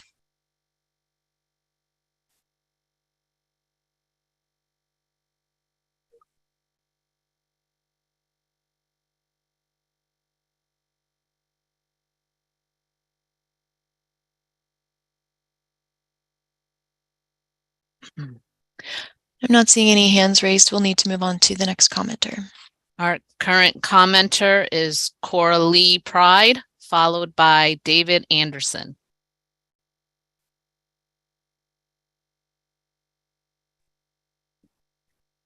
Hello, this is Coralie Pride. I'm speaking as a Delaware resident. The switch to low emission and zero emission cars has begun across the country and the world, and it will continue whether or not Delaware accepts the ACC2 regulations. Accepting these regulations now, however, will allow us to purchase EVs in Delaware and to make evidence-based decisions on where charging stations are needed. Not accepting them now means that residents in high traffic areas will continue to suffer for more years from unacceptable levels of ozone, particulates, and toxic volatile organics. A lot of concerns have been expressed about batteries for EVs, and they are really already being addressed on many fronts. Batteries will be getting cheaper and longer lasting. EVs are already much less prone to fires than gasoline-powered vehicles, but solid-state lithium batteries will provide even greater safety within the next few years. Different types of lithium batteries are being made that don't require cobalt, which is very expensive, and they're already available. Lithium tungsten batteries are ready to be scaled up and produced in different sizes for vehicles and other uses. They charge rapidly and supply readily available power. Other batteries under development don't require any lithium. so we don't have to worry about lithium supply. We should note that lithium batteries aren't any more toxic than existing batteries used. Recent innovations in other batteries have brought them close to being recharged. These will all be on the market well before the end of the decade. DNREC's decision on these regulations needs to be based on sound science published in peer-reviewed journals. This science shows us that issues with batteries used in EVs can be and are being addressed and will be addressed once demand is high. Science also shows us that global warming is real, that is strongly related to carbon dioxide levels, along with a significant level, about 30%, and a growing contribution from methane leaks from extraction of gas and oil. Science shows us we need to quickly move away from fossil fuels and rely on cheaper solar and wind power. Accepting the ACC2 standards is a vital step that needs to be done now. Thank you. Our current commenter is David Anderson, followed by Meg Rice. This is Megan Sweeney. I don't see a participant named David Anderson. If you are in the Zoom, please raise your hand using the Zoom function.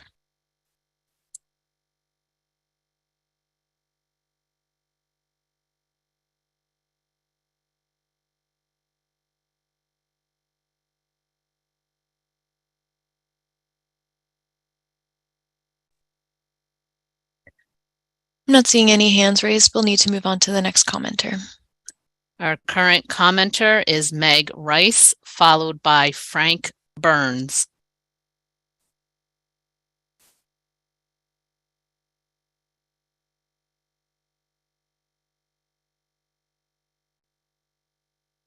I'm not seeing any participants named Meg Rice. If you are in the Zoom, please raise your hand using the Zoom function.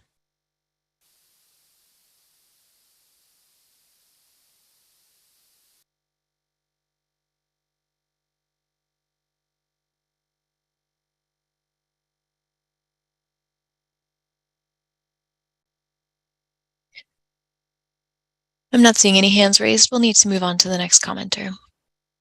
Our current commenter is Frank Burns, followed by Clem Dinsmore.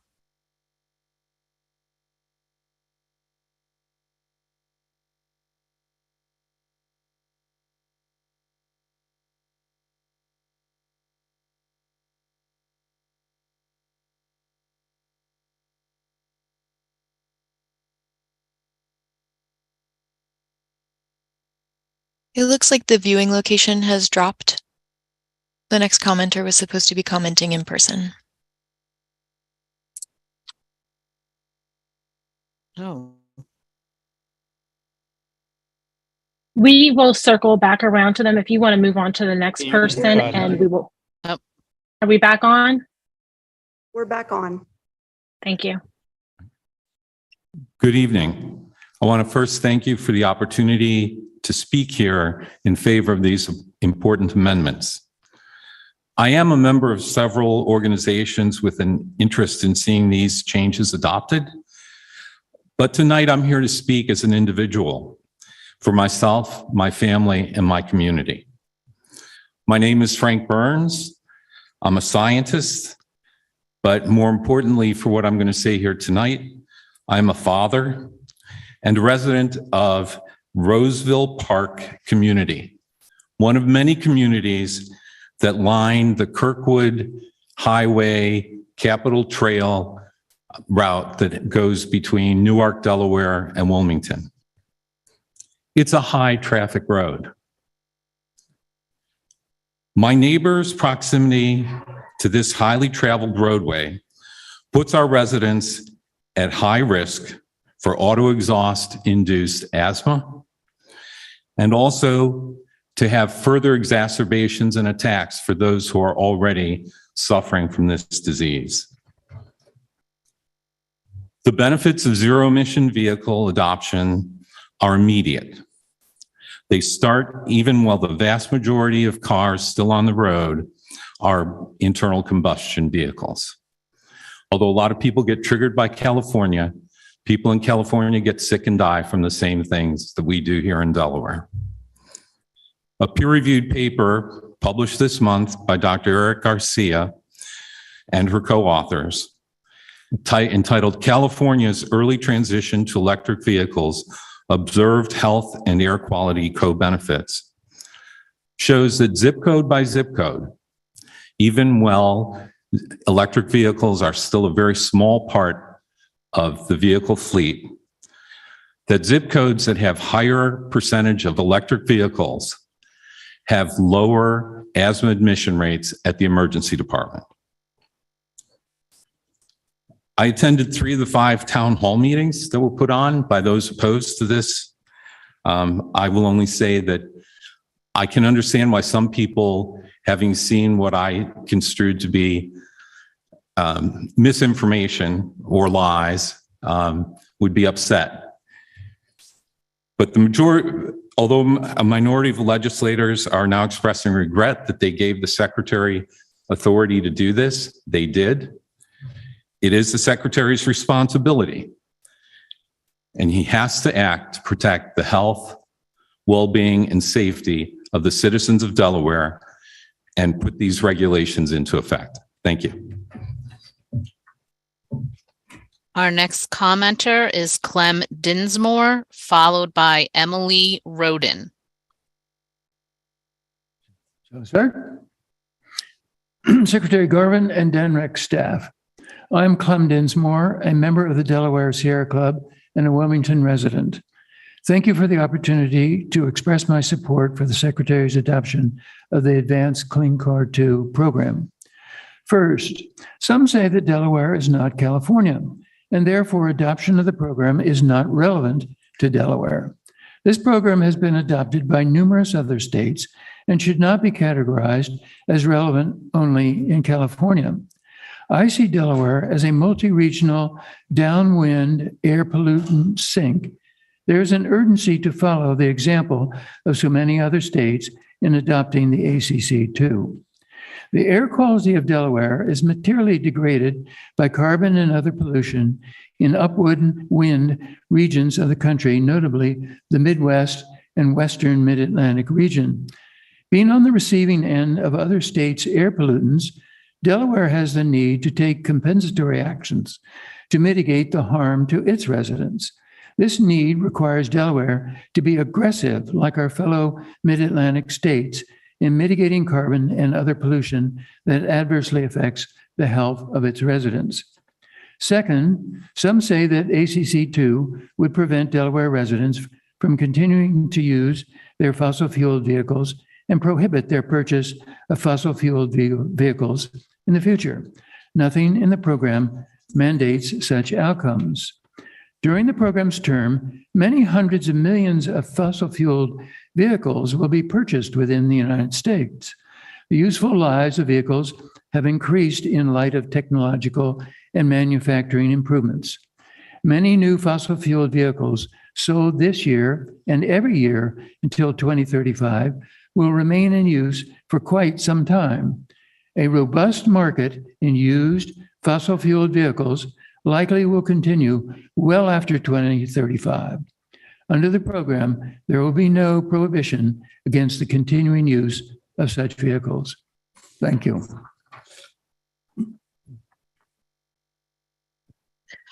Our current commenter is Emily Roden, followed by Nancy Hannigan. This is Megan Sweeney. I'm not seeing any participants named Emily Rodden or Roden. Please raise your hand using the Zoom function. If you're on the phone, you can press *9.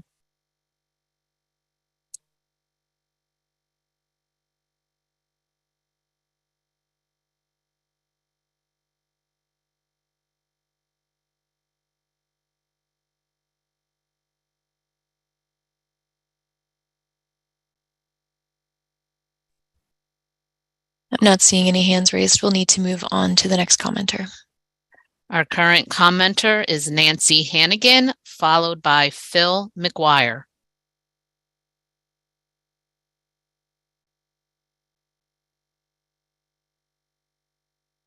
I'm not seeing any participants named Nancy Hannigan. if you could raise your hand using the Zoom function. Thank you.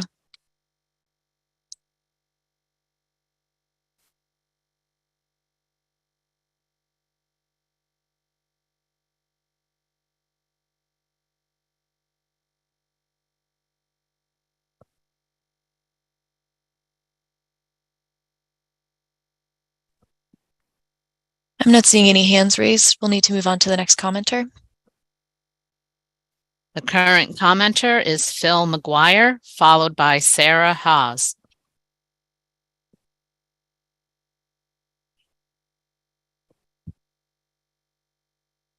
I'm not seeing any participants named Phil McGuire. Please raise your hand if you are present and would like to speak.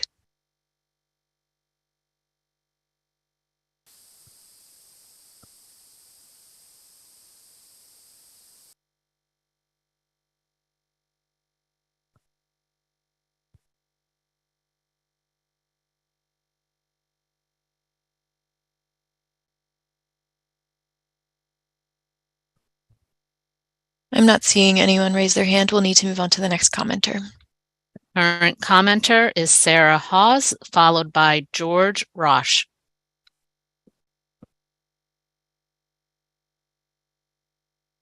I'm not seeing any participants named Sarah Haas. If you are present, please raise your hand using the Zoom function.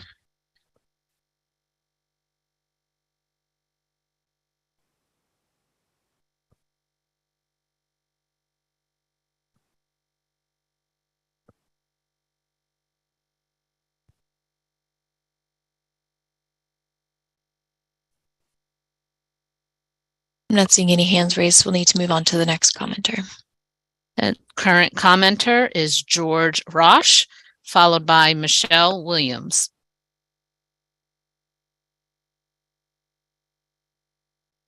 There are no participants named George Roche. Please raise your hand if you are present. That's ROTSCH. Again, if you're calling in, you can press *9.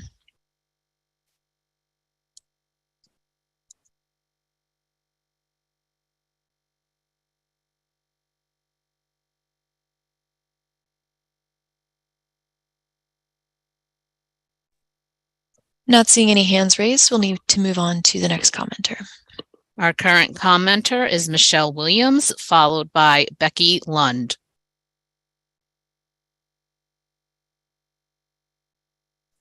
I've had 3 Priuses since 2005. This last one is both electric and hybrid. But the electric car of this part of this car only lasts for 25 miles. To charge it, I need to run an extension cord from my condo to the parking lot. And my electric bill has nearly doubled since it's taking over 6 hours to do a full charge. And the gas expenses have also increased due to misguided fossil fuel policies. After 30 years in the Air Force, I could have lived anywhere upon retirement, but I came back to my hometown of Delaware.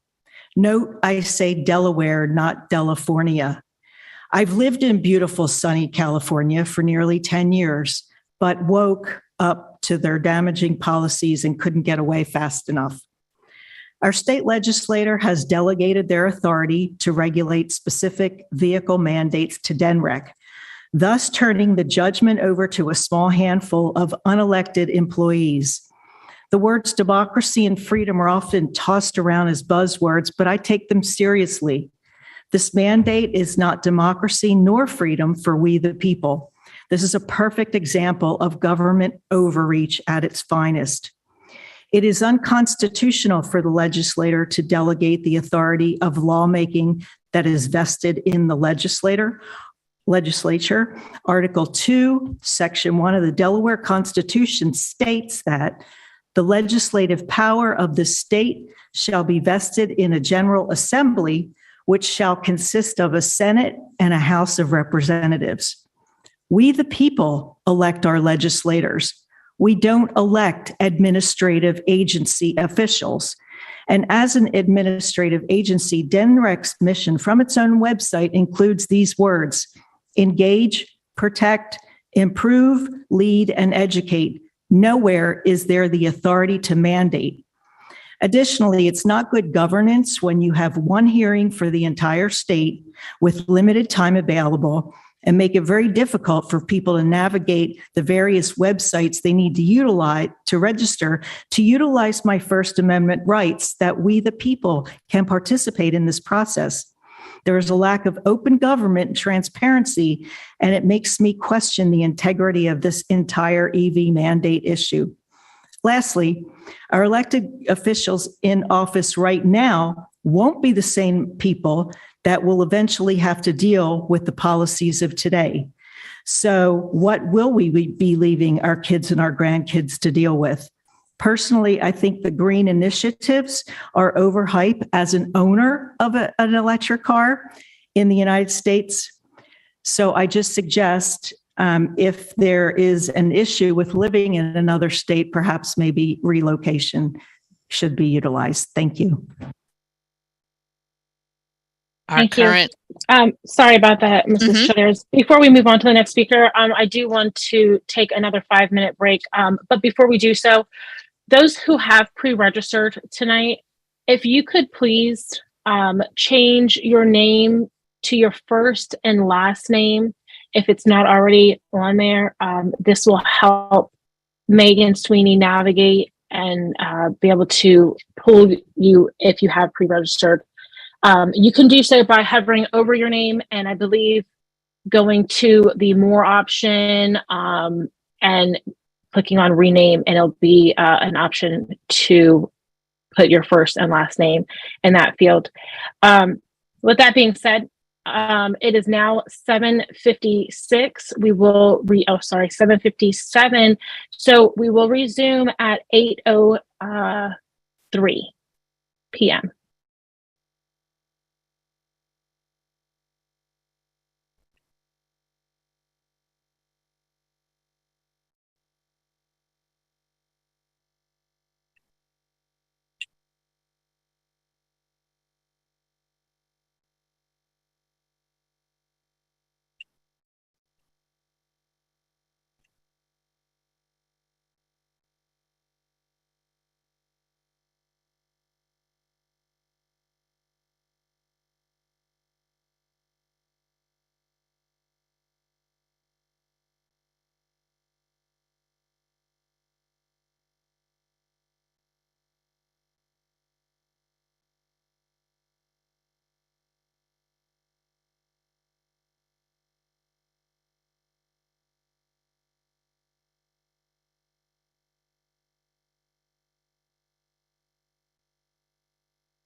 The time is now 8:03.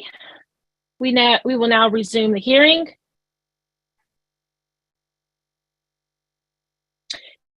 Before we begin to call the next commenter, I just want to send a friendly reminder to all those who are commenting tonight that this hearing is being transcribed by the court reporter. And while you're providing your public comment, we do ask that you please slow down so that we can have a clear and concise transcript of what is being said.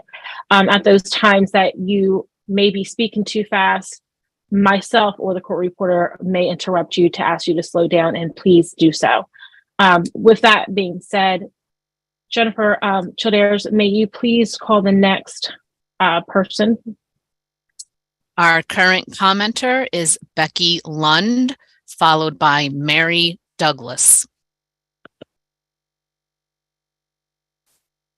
Jennifer, this is Leslie Reese. We do not have Becky Lund signed in as an in-person commenter this evening, but if Becky Lund is on the line, please raise your hand or hit *9.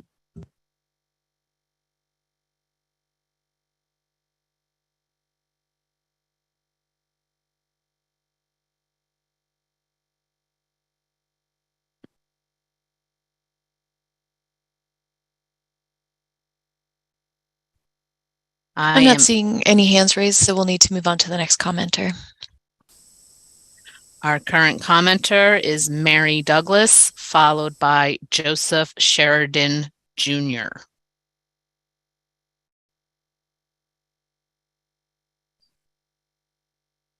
My name is Mary Douglas. I'm a retired environmental lawyer. I worked on Clean Air Act issues for EPA and also for NACA, the National Association of Clean Air Agencies. I strongly support DNREC's adoption of the ACC2 regulations. Every gas-powered vehicle emits roughly 5 tons of CO2 per year. We must take meaningful action to stop the transportation sector's contribution to climate change. If we do nothing, our grandchildren will wonder why we didn't have the political will to save our beaches, prevent catastrophic weather events, and avoid deadly summertime heat waves. Those opposed to these regulations say that we don't need them to improve our air quality because it's already improving. While this is true, it is misleading.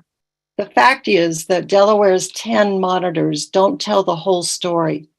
Even in an area with reasonably good regional air quality, near roadway emissions pose significant health risks.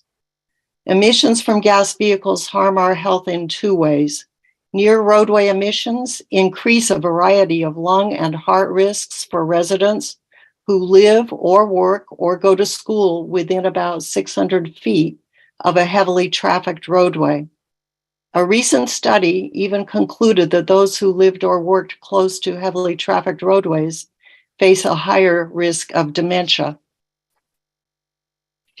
And no matter where we live or work, when we are driving on one of our congested highways, 95, the Lancaster Pike, Route 1, we are breathing a stew of harmful emissions, including nitrogen oxides, hydrocarbons, and carcinogens like benzene. Pollution from traffic poses the greatest risks to our most vulnerable population groups, children, teenagers, and the elderly. Children may suffer from increased asthma attacks and impaired lung function, and the elderly increase their risk of premature death from the risks of cardiovascular disease, COPD, and heart attacks. Adoption of California's ACC2 standards would gradually transition the state to clean electric vehicles. The reductions in gas-powered vehicles on our roads would result in measurable health benefits and reduced healthcare costs as we gradually stopped breathing the harmful emissions from gas-powered cars. Thank you. Our current commenter is Joseph Sheridan Jr., followed by Judy Tabby.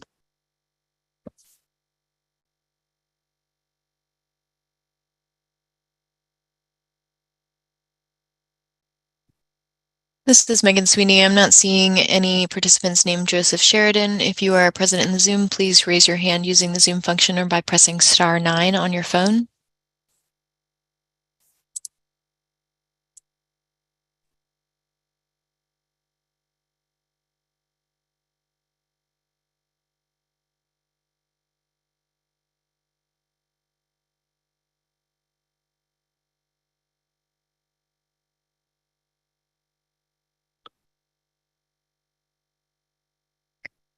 I'm not seeing any hands raised. We'll need to move on to the next commenter. Our current commenter is Judy Tabby, followed by Mary Jane Elliott.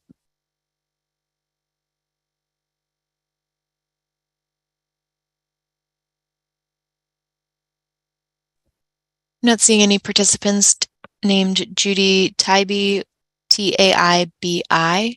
If you're present in the Zoom, please raise your hand using the Zoom function or by pressing *9.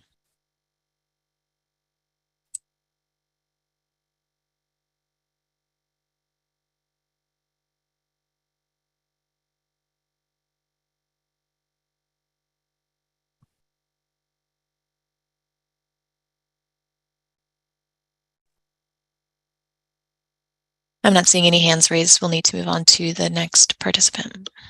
Our current commenter is Mary Jane Elliott, followed by Robert Seward.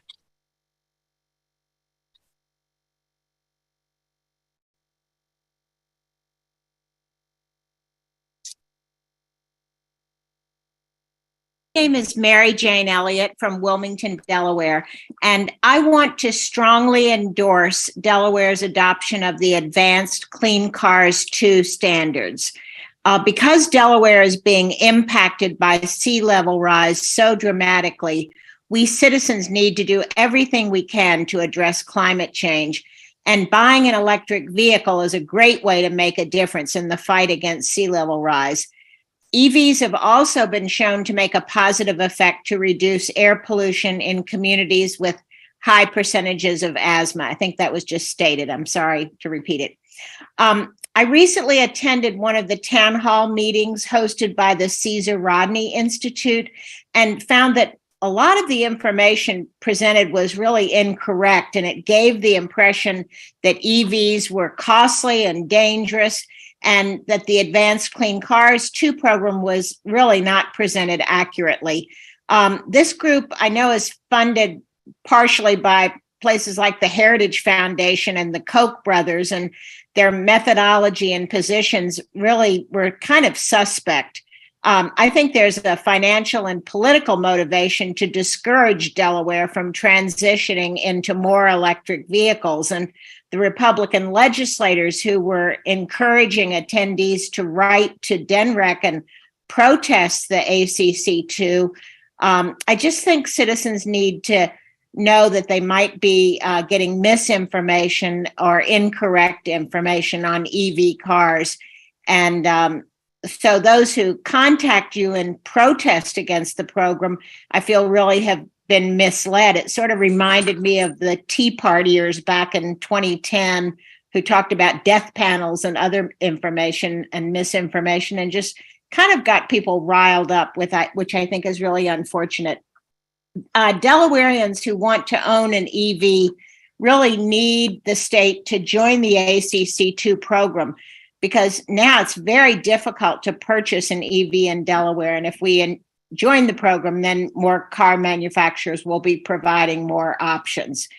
And just lastly, I know some people have said that they want the right to own their gas-powered vehicle and they don't want to be mandated, but they really do have to respect the rights of we Delawareans who do want to own an EV, and we do want to reduce tailpipe emissions and reduce air pollution and sea level rise in Delaware. So I strongly urge DNREC to support the program. And thank you very much for putting on this evening, because it's important that citizens be able to speak out. So thank you very much. Our current commenter is Robert Seward, followed by William Cushel. Hi, my name's Robert Seward. I'm calling from Newark. I'm a voter in Newark, and in this, I want to thank the dedicated state employees, especially the court transcriptionist that's working so hard to keep up with us. I don't have a lot to add to what I've already heard in favor of the Advanced Clean Car 2 regulations. I'm strongly in favor of them for all the reasons people have given. A couple of anecdotal comments. I recently shopped for a new car with my wife here in Newark, and the inventory was really low. I mean, it was hard to find a car that was available. It was hard to find a car to test drive. And I think this regulations will improve that. I mean, I'm sure it will. We eventually bought a new car, and I'm also hopeful that the people who have expressed concerns about availability of charging station and costs, it's not something that I see in my experience. Also, in the presentation, I heard, and I've heard commenters talk about how it benefits people in low-income areas and people who live near highways. And what I hear there is that it's going to help air quality in communities that are predominantly populated by Black people, by Indigenous people, and people of color. And to my mind, that makes this an anti-racist policy, and I'm strongly in favor of it, as it will promote equity in our communities in Delaware.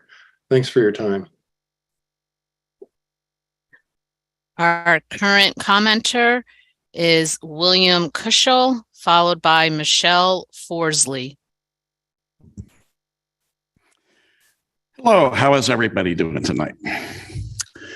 I just want to state that with this vehicle mandate, I think the biggest problem is the mandate part. If you had parallel development, right now I drive a 2019 Chevy Colorado pickup with a 6-speed transmission. It gets up to 35 miles per gallon. If the battery electric vehicles were to be developed, which could offer the same service, and I were a wealthy man, I'm a retired correctional sergeant on disability, and I had to take an early retirement pension, then I could presently understand it. The problem is that you've got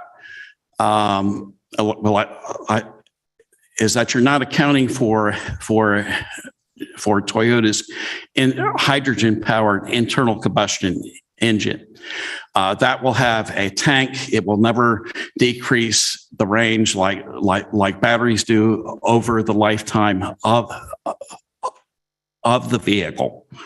And also, too, if for the different hobbyists, you still need to have, you still should be able to own historic vehicles. And you should be able to still use some internal combustion engine vehicles.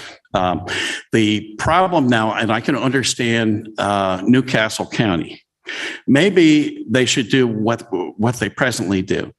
Sussex County has a whole separate emission standard from Newcastle and Kent counties.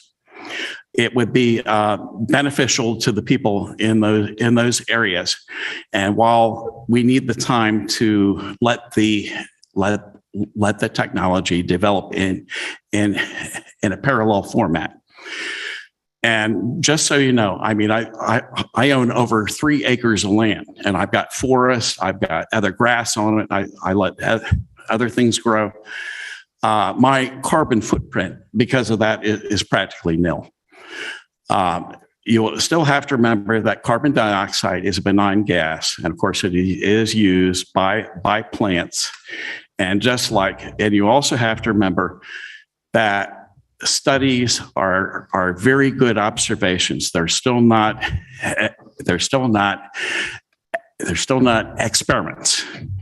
And I thank you for your time. Our current commenter is Michelle Forsley, followed by Robert Verapapa.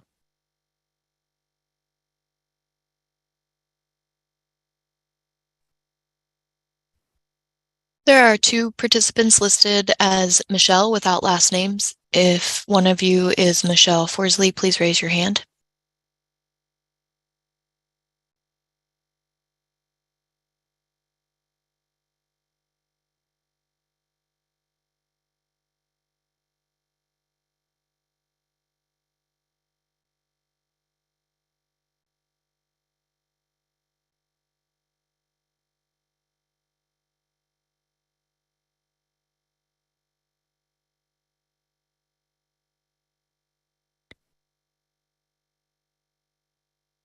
I'm not seeing any hands raised. We'll need to move on to the next commenter. Our next commenter is Robert Verapapa, followed by Robert Thomas.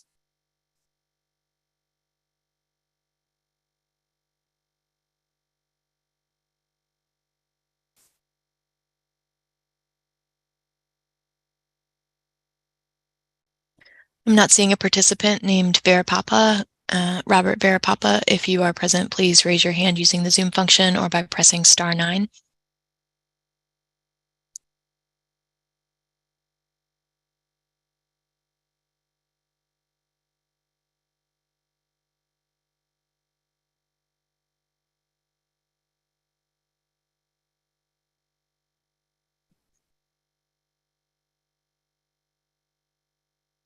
I'm not seeing any hands raised. We'll need to move on to the next commenter.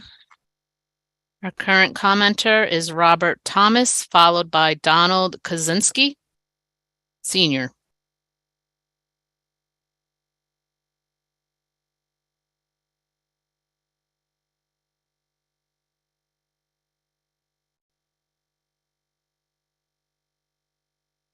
Okay, can you hear me?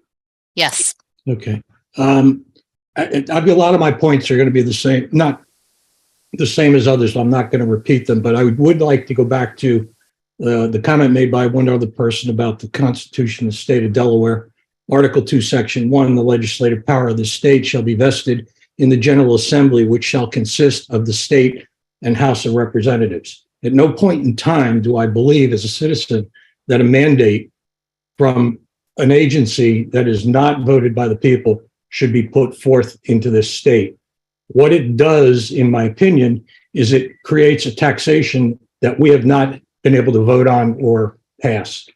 My pet peeve with this whole thing is that a mandate should not be passed by DNREC, but what it should be done is legislated, and it should be put on a ballot and let the people and the citizens of this state vote in favor or in disfavor of passing this zero emissions vehicle standard. I also want to say that in no way am I against climate control and making changes, but I think one of the things we have to do is to let the competition within this industry give us options. By mandating this regulation, you take away our freedom of choice. Now, I've heard lots of people talk about cars will become cheaper, but at the current time, the average cost of an electric vehicle is $58,000. The other thing that at the current time is happening is 2008, 2009, and 2010 Teslas are coming up to battery failures. The average cost to replace a battery in a Tesla of 2008 is $30,000, which puts it out of the range of most people on fixed income or retired incomes. So, and I've heard people in favor of it. I'm not talking about or opposing any of their comments about favorability, but what I am saying is that we should all be looking at both sides of this equation and allowing the people and the citizens of the state of Delaware to vote on this mandate and not make it a mandate, make it something that we choose to do and allow competition to take its natural course.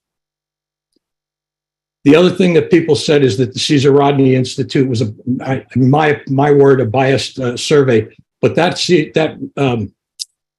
survey showed 73% of the voters of the state of Delaware were opposed to this mandate.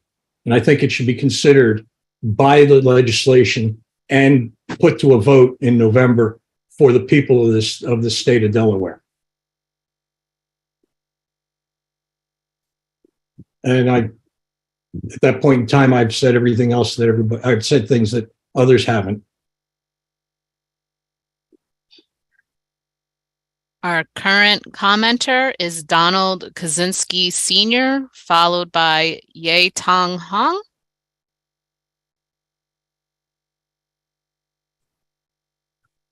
Good evening. Many of the speakers tonight and some of our political leaders are guilty of one-dimensional thinking when it comes to discussion of low-emission vehicles. By one-dimensional, I mean looking at one aspect of a situation without recognizing the consequences from its implementation. With an internal combustion engine, the power source is located in the vehicle. Emissions are easy to see. With a zero-emissions vehicle, the power source is at some other power plant across the state or the country. This power is then transmitted through wires via the electric grid. A daily charge consumes 13.4 kilowatt hours of electricity. As of 2021, there are 811,000 light-duty gas and diesel vehicles registered in Delaware. Assuming that at any one day, only half the vehicles are plugged in to charge, this would be an incremental demand of 5,433,000 kilowatt hours of electricity. Since most of Delaware's electricity is generated from natural gas power plants, each month this would require an additional 1.2 million cubic feet of natural gas to power the increase in demand. In addition to the increased power generation, there's the distribution system of the power grid to be concerned with. When people return home from work each day, there's going to be a huge demand on the grid as people plug in their vehicles to charge overnight. I recall power companies asking people to raise the temperature or shut off air conditioning during the peak usage time. Returning home after the house has been unoccupied during the day, people will typically crank up the AC to cool down the house.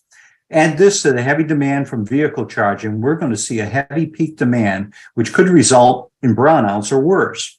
We've seen the story about power lines overheating in California and causing wildfires. Is that what we want in Delaware? Then there are the driving safety and other cost considerations. What happens when you lose power in your electric car due to traffic tie-ups? With an internal combustion vehicle, you run out of gas, you call AAA or hike to a gas station to get a gallon or two to get underway. With an electric vehicle, the car will have to be towed to a charging station. Towing an electric vehicle requires a flatbed, as none of the wheels can be turning without a car running. Compare a few dollars for gas to a few hundred for a tow. That also means you can't tow an electric vehicle behind a recreational vehicle. Want to tow a boat or a trailer? Sorry. In a test of a Ford F-150 Lightning pickup truck, the range dropped from 305 miles to 90 miles when towing a boat. That's barely enough to get you from Dover to Rehoboth Beach. There's definitely a place for lower emission vehicles, but to mandate this as an only option is a prime example of ignoring Newton's third law, which, to paraphrase, for every action, there's an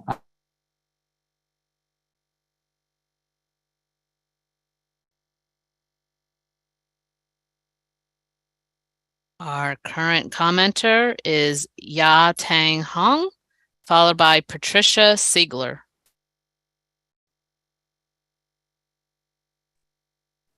Good evening. Can you hear me? Yes. My name is Ye Tang, and I'm a Clean Vehicles and Fuels Fellow at the Natural Resources Defense Council. I'm seeking today to urge Delaware to move forward with the adoption of the Advanced Clean Cars 2 regulation expeditiously, ensuring that we accelerate the transition to a zero-emission vehicle future is imperative to prevent the worst effects of climate change from occurring. The ACC's 2 standards are a key part of this transition. Failure to adopt the regulation would mean that Delaware and its residents would be delayed from reaping the multitude of benefits associated with the transition towards a zero-emission transportation future, since automakers will send EVs to the states that have adopted ACC2 first. Adopting ACC2 is not just good for the climate, it will also improve air quality and health, which will continue to improve over time as cleaner energy is added onto the grid. According to the American Lung Association, the shift to zero-emission transportation and energy will result in 462 fewer premature deaths, 11,200 fewer asthma attacks, and 55,100 fewer lost workdays in Delaware from 2020 to 2050. totaling $5.1 billion in cumulative health benefits. ACC2 will also reduce costs for drivers. We know that gasoline prices are volatile while the price of electricity has historically been stable. And EVs have lower maintenance costs due to the fact that there are only 18 moving parts in the electric drivetrain compared to over 2,000 in a gas car. Also, since ACC2 will likely increase net utility revenue as it electrifies Delaware's light-duty vehicle fleet, Delaware households and commercial customers will likely enjoy electricity bill savings because of ACC2. Delaware is primed for the transition towards zero-emission vehicles, and in order for Delawareans to realize these benefits as soon as possible, it is imperative that this department moves to adopt these regulations. Thank you very much for your time today. Our current commenter is Patricia Siegler, followed by David Holden.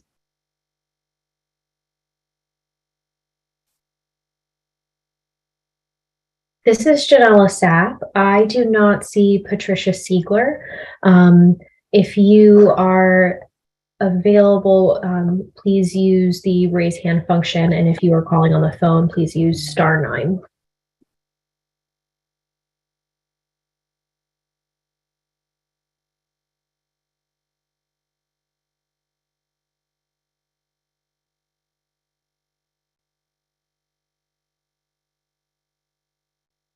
I don't see any hands raised, so we can move on to the next caller.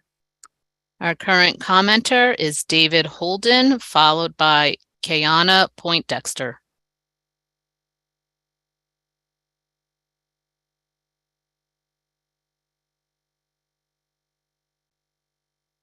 I do not see David Holden. Again, if you're available, please go ahead and use the raise hand function. And on the phone, it is *9.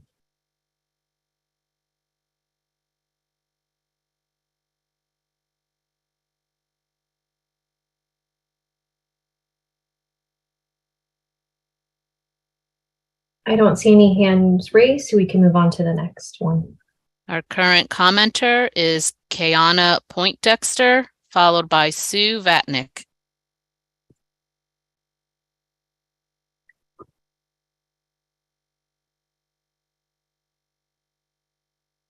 I don't see Kiana Poindexter. Again, feel free to use the chat function. Raise your hand. To raise your hand, sorry.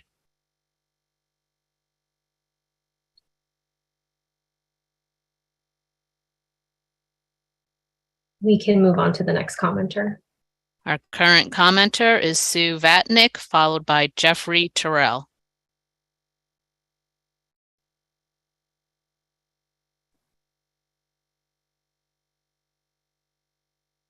Can you hear me? Yes. Hi, my name is Sue Vatnick. My family and I live in Newcastle County between Interstate 495 and 95 and near Philadelphia Pike. So our home is subject to the air pollution and soot that comes from the traffic on these highways. Newcastle County received a D in ozone levels on the State of the Air report card issued by the American Lung Association. We must continue to lower tailpipe pollution in Delaware for the sake of our health and to help put the brakes on climate change. Zero-emission vehicles are our future. Car manufacturers have already shifted solidly towards EVs, investing billions of dollars into the transition of EV technology because these cars are simpler and easier to manufacture. They're not going to turn back now. We must adopt the Advanced Clean Car 2 regulations so that we do not get overlooked and left behind by the auto industry. They are already targeting and will continue to target those states that have already adopted or are in the process of adopting ACC2. We need to send the message that Delaware wants to be part of this EV market, along with our neighboring states, Maryland and New Jersey. This is the time to be forward-thinking for the state of Delaware and for our children's future. Adopting the ACC2 standards will entice private EV charging companies to invest in developing the necessary infrastructure in our state. By starting this transition to more EVs in our state, it will in turn help reduce the air pollution that my family and my community here in Newcastle are dealing with. Please adopt ACC2 and help improve the air quality in my community. Thank you. Our current commenter is Jeffrey Terrell, followed by Emily Nerl.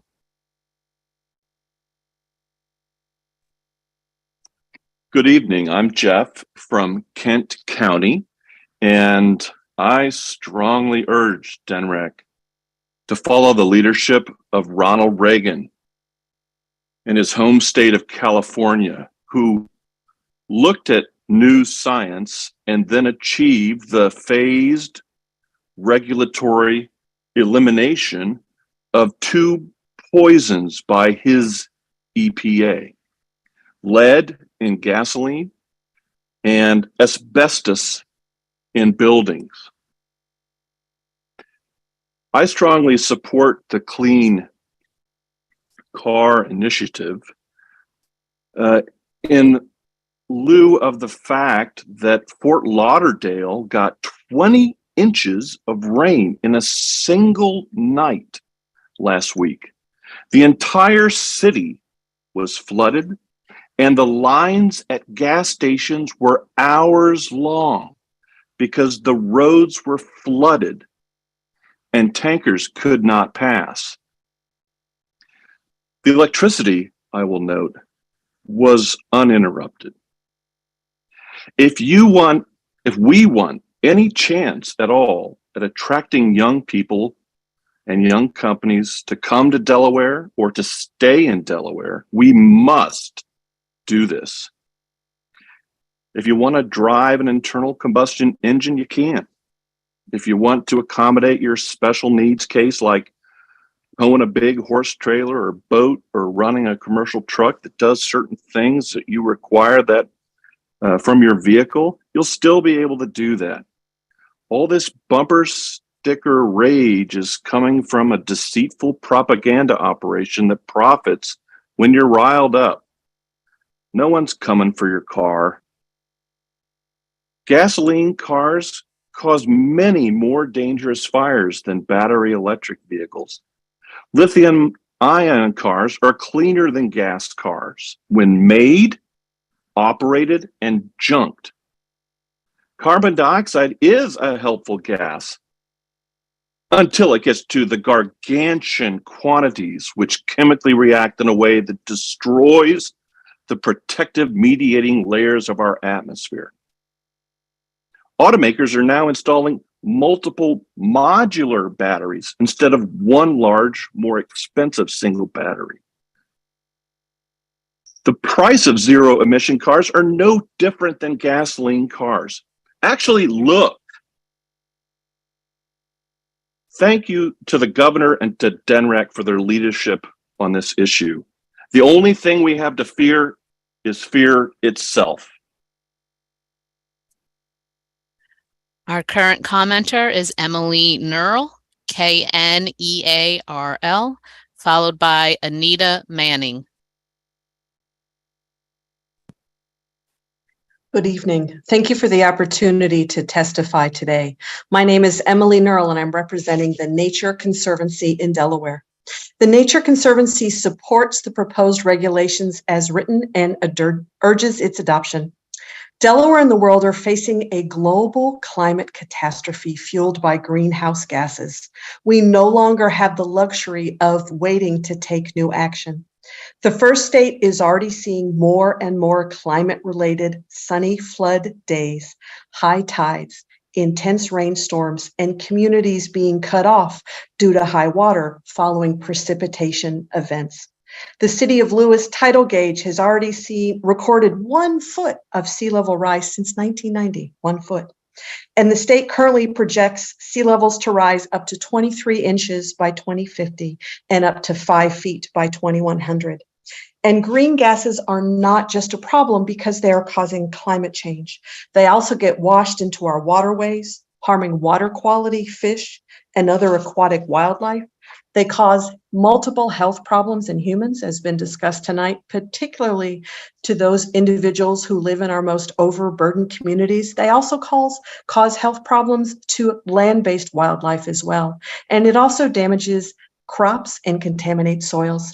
Concerns have been raised in the public dialogue around challenges with car charging infrastructure availability. In Delaware, there are currently over 120 public EV charging stations, according to the U.S. Department of Energy, with plans to increase that number to at least 25 miles, every 25 miles on designated highways.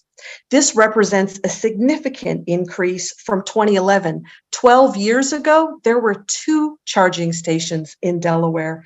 12 years later, there are now over 125.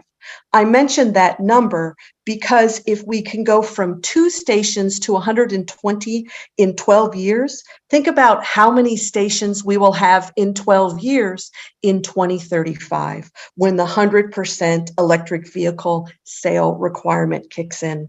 Finally, I want to make a point about the scale up of EV sales requirements and how it benefits Delawareans. Right now, car makers can ignore our market, but by requiring this new standard, car makers will be required to offer our consumer choices across vehicles, choices across prices, and this will benefit the first state as well as car dealerships. In conclusion, the benefits of electric vehicles and passing this standard is undeniable, from zero emissions to reduced dependence upon fossil fuels to protecting our environment. Thank you so much for your consideration and have a good evening.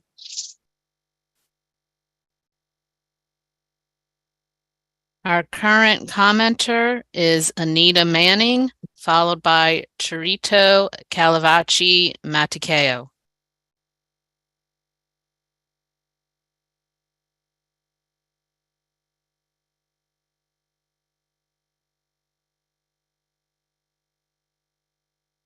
I do not have a name for Anita. If you are on the phone, please use *9 or there you are. I found you.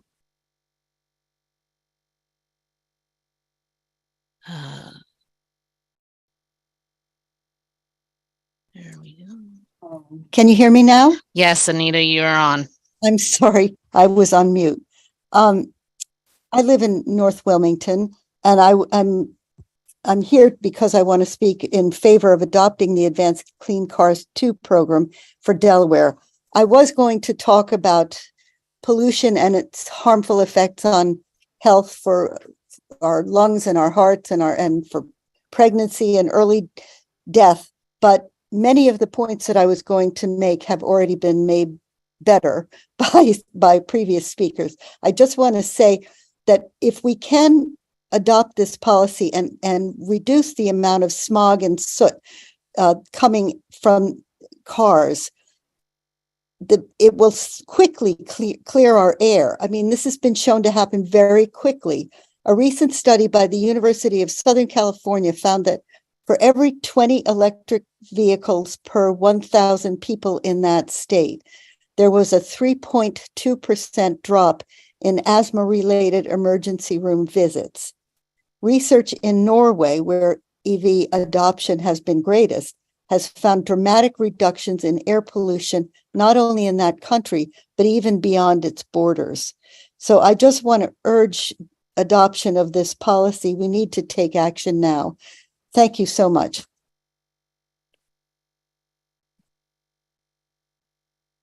Our current commenter is Charito Calavacci Matejko, followed by Andrew O'Donnell.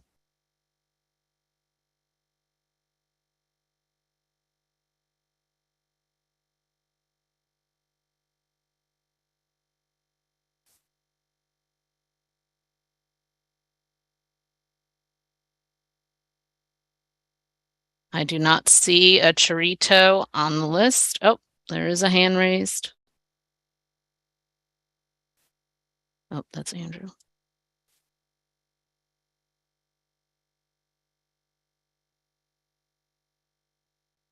We can move on to the next speaker. We don't have a Chirito Calavachi Matiaco who raised their hand.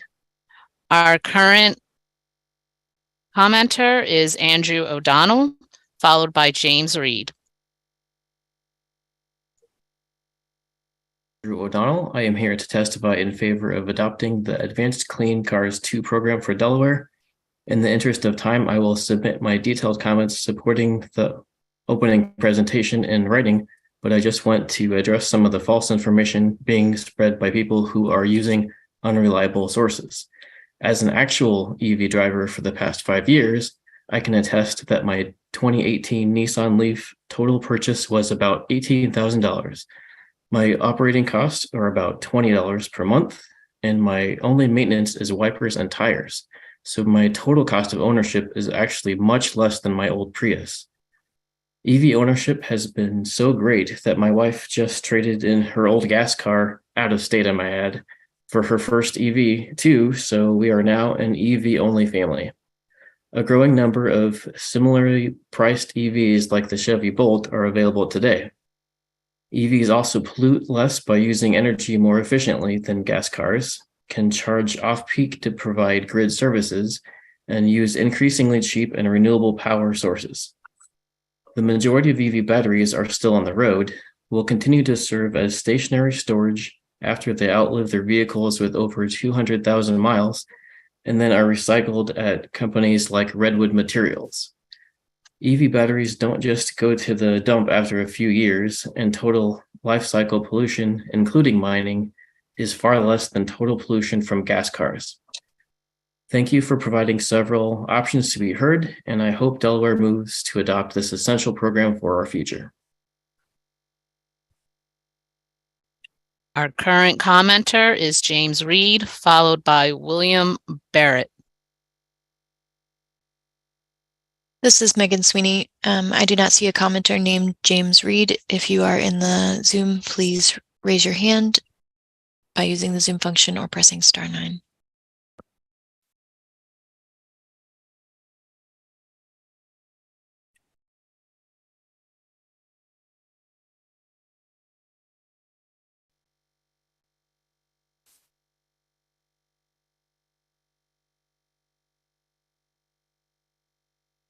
I don't see a hand raised for James Reed.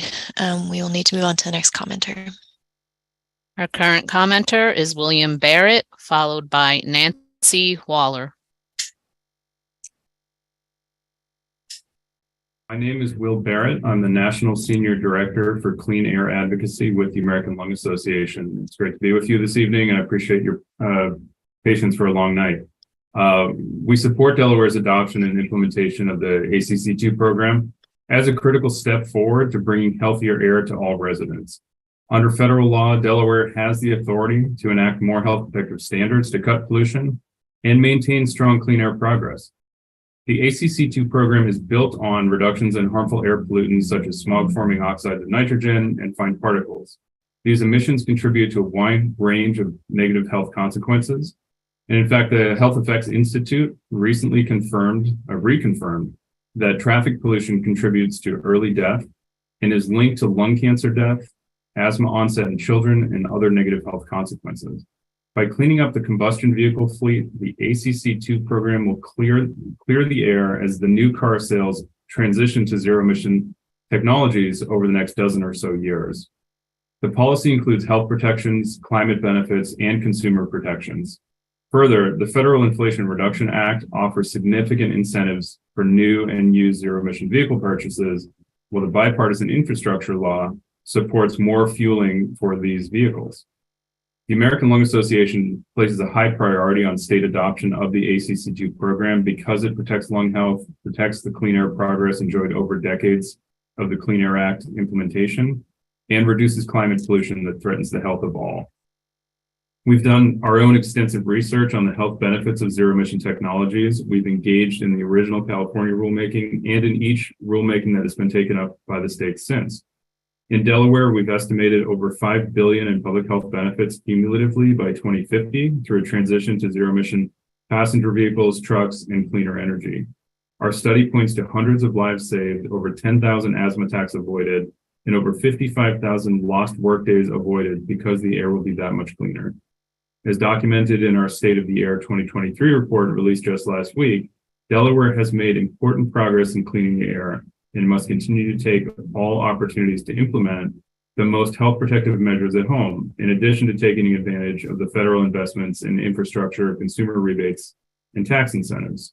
So with that, I just want to say thank you for holding this important discussion and urge the implementation of this life-saving rule without delay. Thank you very much. Our current commenter is Nancy Waller, followed by Dr. Albert Rizzo.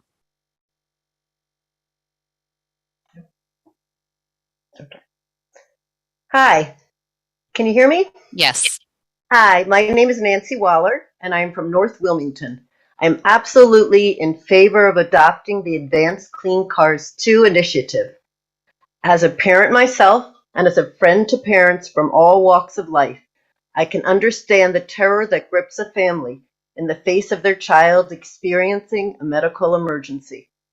I have listened to parents tell stories of their children with asthma being rushed to the emergency room in the middle of the night. I was disheartened to learn that Delaware has the second highest rate of childhood asthma in the country. I was equally upset to learn that childhood asthma is much more likely for overburdened families and communities of color in our state, particularly those who live in areas with a great deal of tailpipe pollution. Research from the American Lung Association tells that the burdens of unhealthy levels of air pollution include increased asthma attacks. With the ACC2 initiative, electric vehicles can become a popular option. This would cut tailpipe emissions and reduce air pollution dramatically. The American Lung Association reports that on a national level, adopting a plan like ACC2 could stop over 2.7 million asthma attacks from happening to our nation's children and teenagers. I'm thrilled to think of a brighter, healthier future for so many children in our state if we adopt ACC2. Thank you. Our current commenter is Dr. Albert Rizzo, followed by Ken Giglio.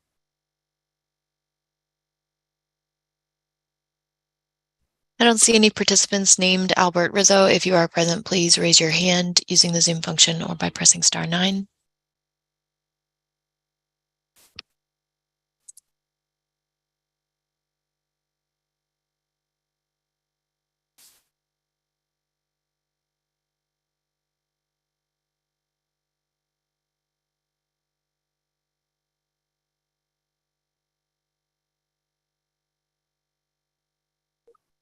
I don't see anyone raising their hands. We'll need to move on to the next commenter. Our current commenter is Ken Gigliello, followed by John Matico.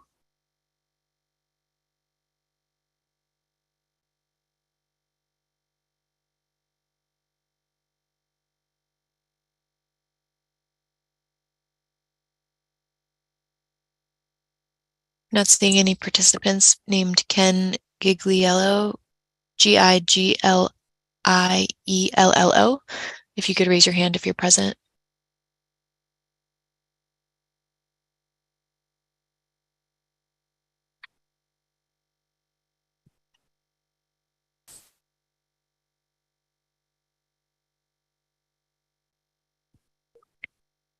I'm not seeing any hands raised. If we could move on to the next commenter, please.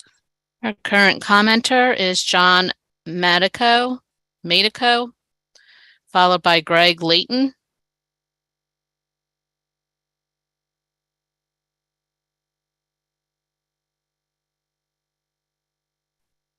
I'm not seeing any participants with that last name. John Mateko, if you are present.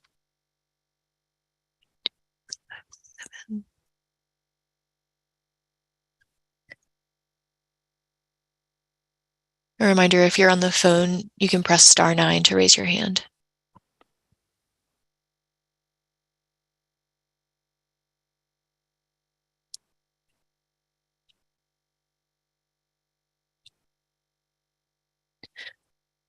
I'm not seeing any hands raised. If we can move on to the next commenter. Our current commenter is Greg Layton, followed by Ann Kirby. Not seeing any participants with the name Greg Layton. If you're present, please raise your hand.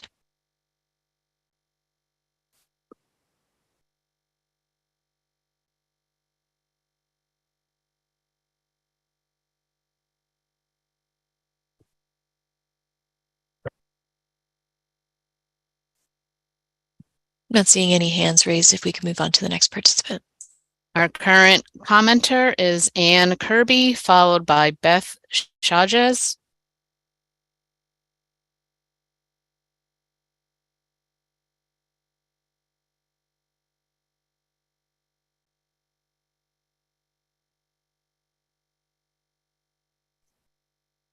Anne, you're unmuted if you are able to check your audio.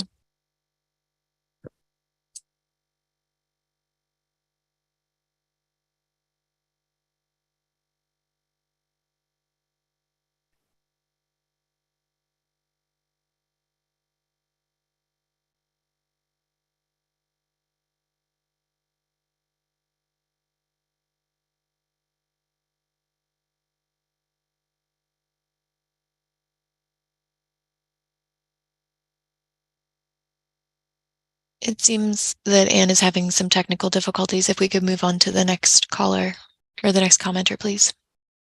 Our next commenter is Beth Chajes, followed by Judith Butler.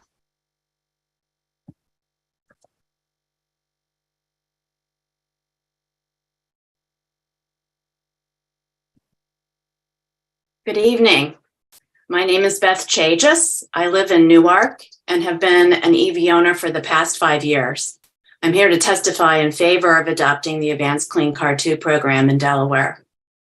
I will submit my full comments in writing for the record, but provide an abbreviated version here. And I would like to offer just a bit of historical perspective. We are on the cusp of a major technological shift, much as we were a century ago when automobiles replaced the horse and buggy. As was mentioned earlier, such technological transformations follow similar patterns and present many similar challenges regarding safety, infrastructure, and economics. Back in the early 1900s, however, city leaders across the country faced an overriding concern. The many horses providing transportation in their streets produced an unmanageable amount of manure. Therefore, those leaders embraced a new transportation technology, vehicles with internal combustion engines that promised a cleaner, healthier environment for their residents. And they took numerous actions that paved the way for that transition. Not everyone was happy about it at the time, but eventually almost everyone adopted this new technology as they recognized its advantages. Of course, gasoline-powered vehicles come with their own harmful waste products. Unhealthy emissions now flood our skies from millions of tailpipes. Fortunately, a cleaner technology is now a viable option, and we are in a position to facilitate a more rapid and widespread adoption of EVs. I'm grateful that prior leaders had the wisdom to prevent our ancestors from becoming mired in horse manure. And I hope our current leaders will have the same foresight and adopt the advanced clean car rules. Thank you for this opportunity to speak. I believe that's a good place for us to take a break. But before we do, I just want to remind everyone that as we approach the third hour of the hearing, if your comment has already been made, please consider providing another comment or submitting your comment in writing. We do have several more registered, pre-registered commenters for tonight. However, we are constrained with time. So as we move on and come back from break, we will try to move a little bit faster between those that are not logged in. And please be mindful of the time that you do have. We will resume at 9:03 p.m.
All right, it is 9:03 p.m.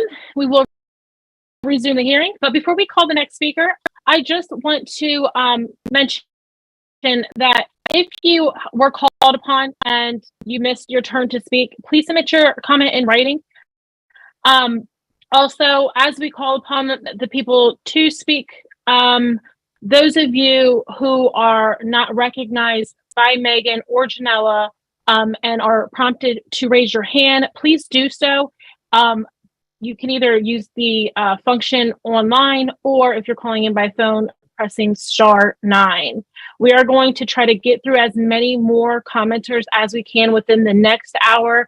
But for those who are not able to speak tonight, we do urge you to please submit your comment in writing, and you have until May 26th to do so. So with that being said, Jennifer Childers, would you please call the next speaker? Our current commenter is Judith Butler, followed by Ron Lewis. Hello, my name is Judy Butler, and I live in Wilmington. I appreciate the opportunity to speak in favor of the Advanced Clean Cars 2 initiative this evening.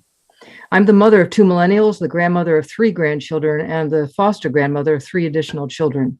All 6 of them are Generation Alpha children, meaning they were born since 2010. I am profoundly concerned about the kind of world we're leaving our children and grandchildren and future generations. Excuse me. After our children grew up, we downsized from a 3-bedroom house to a small condominium because we wanted to reduce our carbon footprint and our contribution to climate change. We drive a Prius hybrid for the same reasons and look forward to purchasing an electric vehicle the next time we're in the market for a new car. Hopefully, we'll be able to buy it right here in Delaware. We're careful to avoid financial investments in hydrocarbon-based energy industries. Instead, we invest in alternative energy. Whenever I learn of legislation or regulations that will reduce air pollution and global warming caused by burning hydrocarbon fuels, I make my voice heard by voting, by testifying at events like this one. These are examples of how my husband and I take personal steps to reduce our carbon footprint. However, to achieve the kind of dramatic reductions in hydrocarbon pollutants and greenhouse gases needed to safeguard future generations, we must have effective, strong governmental policies. Therefore, I strongly support the Advanced Clean Cars 2 initiative. Between now and 2035, when the regulation would take full effect, we have time to build the infrastructure needed to handle the transition to EVs. Adopting ACC2 will signal to the markets that here in Delaware, we're open for business in this huge job-creating venture. Car manufacturers are doing their part to recognize this signal by investing billions of dollars in the transition to EVs. And however, the infrastructure and the jobs and the vehicle deployment will only take off in states that recognize that signal and adopt the ACC2. In summary, I want to protect future generations from the unhealthy effects of air pollution and from the catastrophic effects of climate change. Adopting the Advanced Clean Cars 2 initiative is an important common sense approach to achieving both goals. Thanks very much. Our current commenter is Ron Lewis, followed by Jen Rubush. I'm not seeing a participant named Ron Lewis. If you are present, please raise your hand.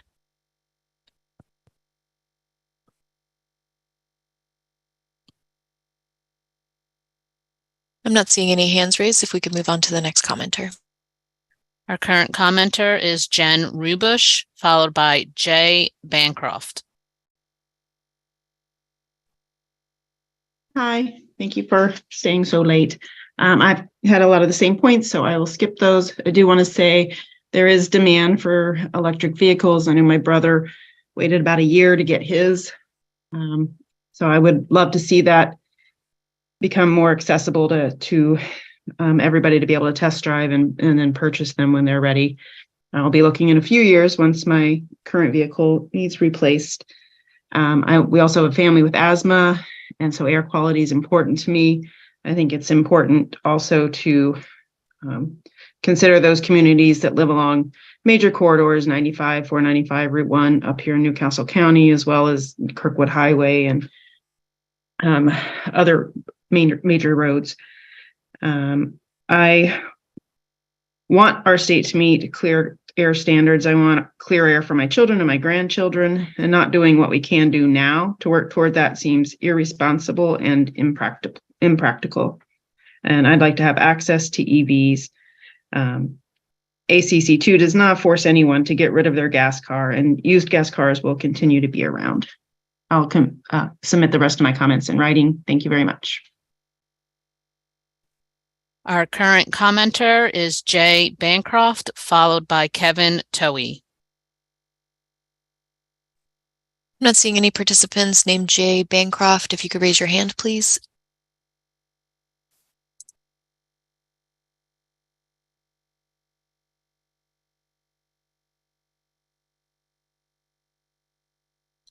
Not seeing any hands raised. If we could move on to the next commenter. Our current commenter is Kevin Towie, followed by Brad Collins.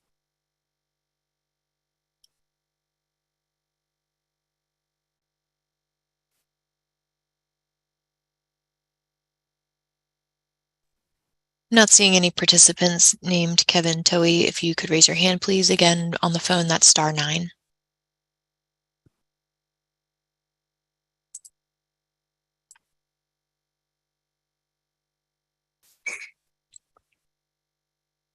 I'm not seeing any hands raised.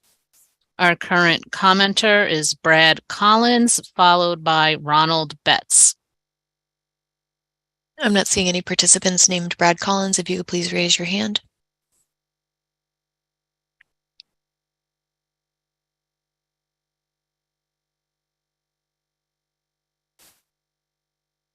Not seeing any hands raised. If we could move on to the next commenter. Our current commenter is Ronald Betts, followed by Dr. Shelley Francis. Not seeing any participants named Ronald Betts. If we could have you raise your hand if you're present, please.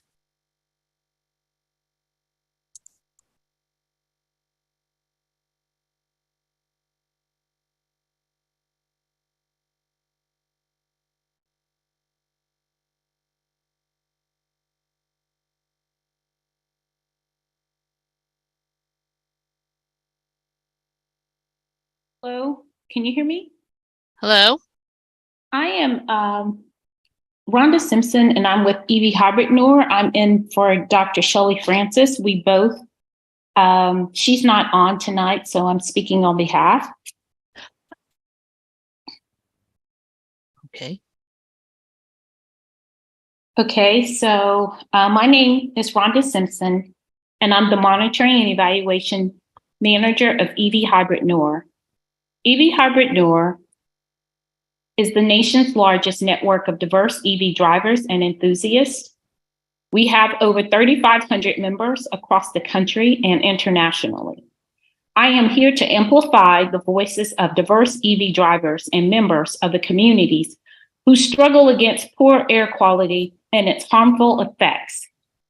Advanced clean cars is not a luxury. It is a difference between life and death for many residents across Delaware.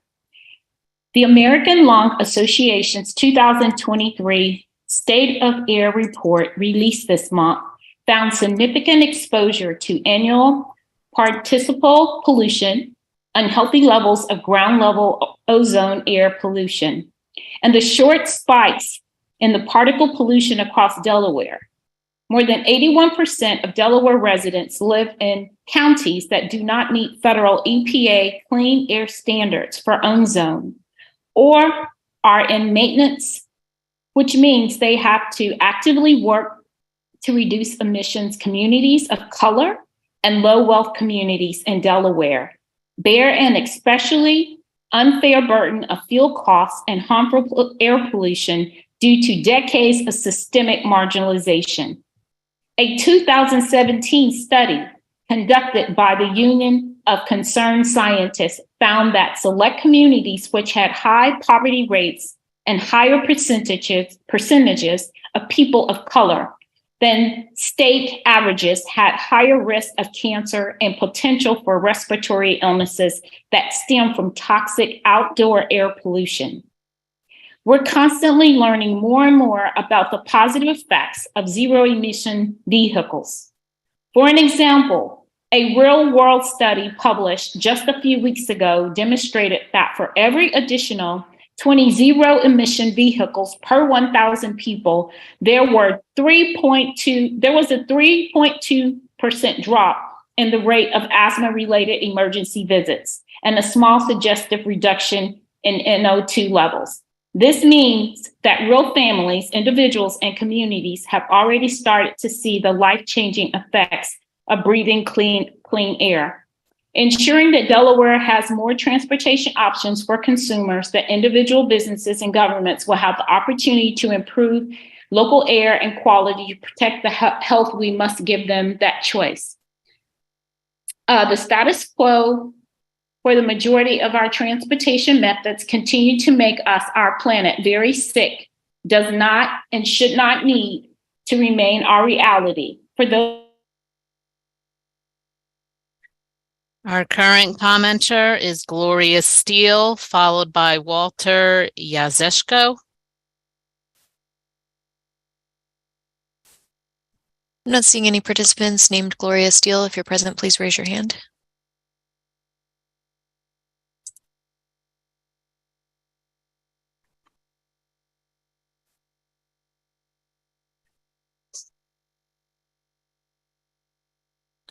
I'm not seeing any hands raised. If we could move on to the next commenter.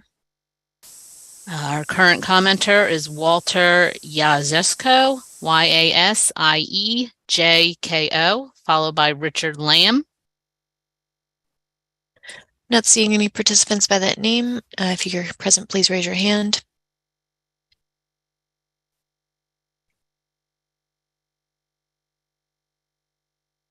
I'm also not seeing any participants by the name of Richard Lamb. If you are present, please raise your hand.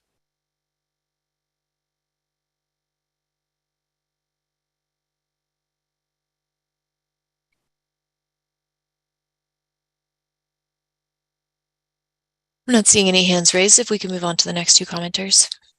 Our current commenter is Carl Schwatzka, followed by Annette Schwatzka. I'm not seeing any participants by either of those names. If you're present, please raise your hand. Again, if you're on the phone, that's *9.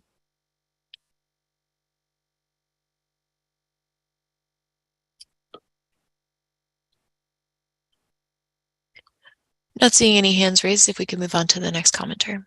Our current commenter is John Emberger, followed by Diane Andrews. Not seeing any participants named John Emberger. We do have a John. If that's you, please raise your hand.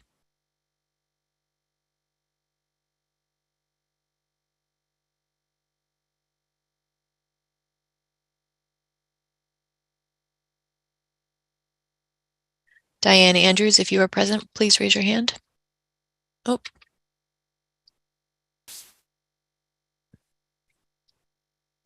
We'll go back to John. I saw a hand raised.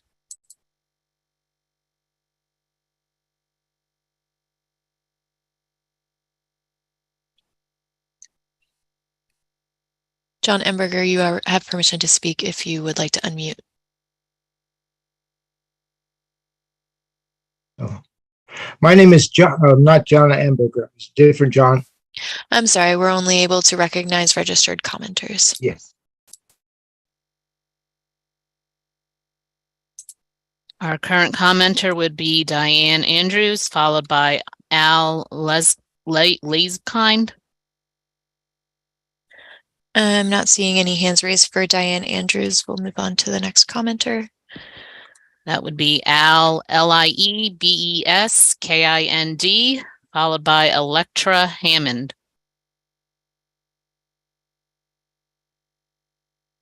I'm not seeing any participants named Al Liebeskind. If you're here, raise your hand.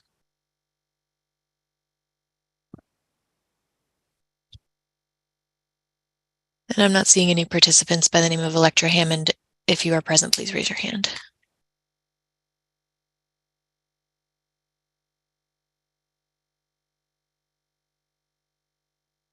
I'm not seeing any hands raised. If we could move on to the next commenter.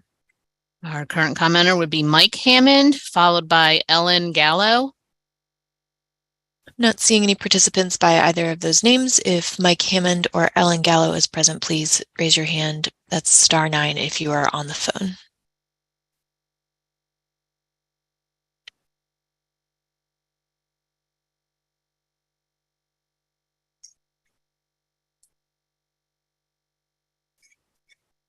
Not seeing any participants with their hands raised. If we could move on to the next commenter. Stephanie Malice, followed by Crystal Bayard. Yeah, good evening. My name, can I be heard? Yes. Yeah, good evening. My name is Stephanie Malleus. I'm a family physician and have been a family physician in the state of Delaware for 40 years. I'm speaking on behalf of the Mid-Atlantic Alliance for Climate and Health. And in tribute to your patience, I'll truncate my remarks. Every practicing healthcare provider is well aware of the far-reaching damage wrought by air pollution.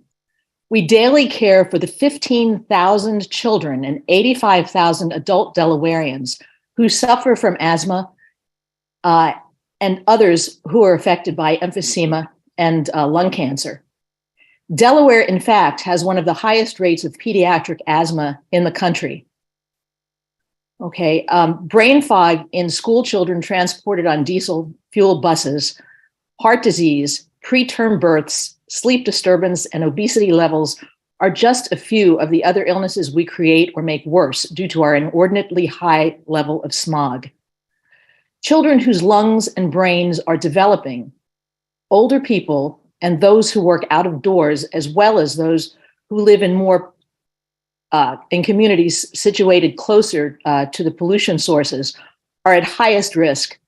But be clear that no one who breathes is immune from the damage that poor air quality silently inflicts.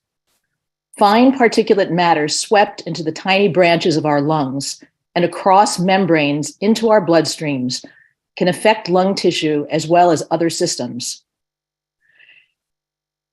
Our smog issue is primarily caused in Delaware by vehicle exhaust on the roads. And this smog problem will worsen as the climate warms. The good news is that there is good evidence that these health outcomes will quickly improve if our levels of air pollution are significantly decreased. ACC2 will make electric alternatives to outmoded fossil fuel power available to purchase in Delaware. It's not a perfect cure, but certainly a big improvement that will go a long way towards improving our collective health. Thank you very much. Our current commenter is Crystal Bayard, followed by Susan Coe. We don't have any participants named Crystal Baynard or Susan Coe. If you're present, please raise your hand.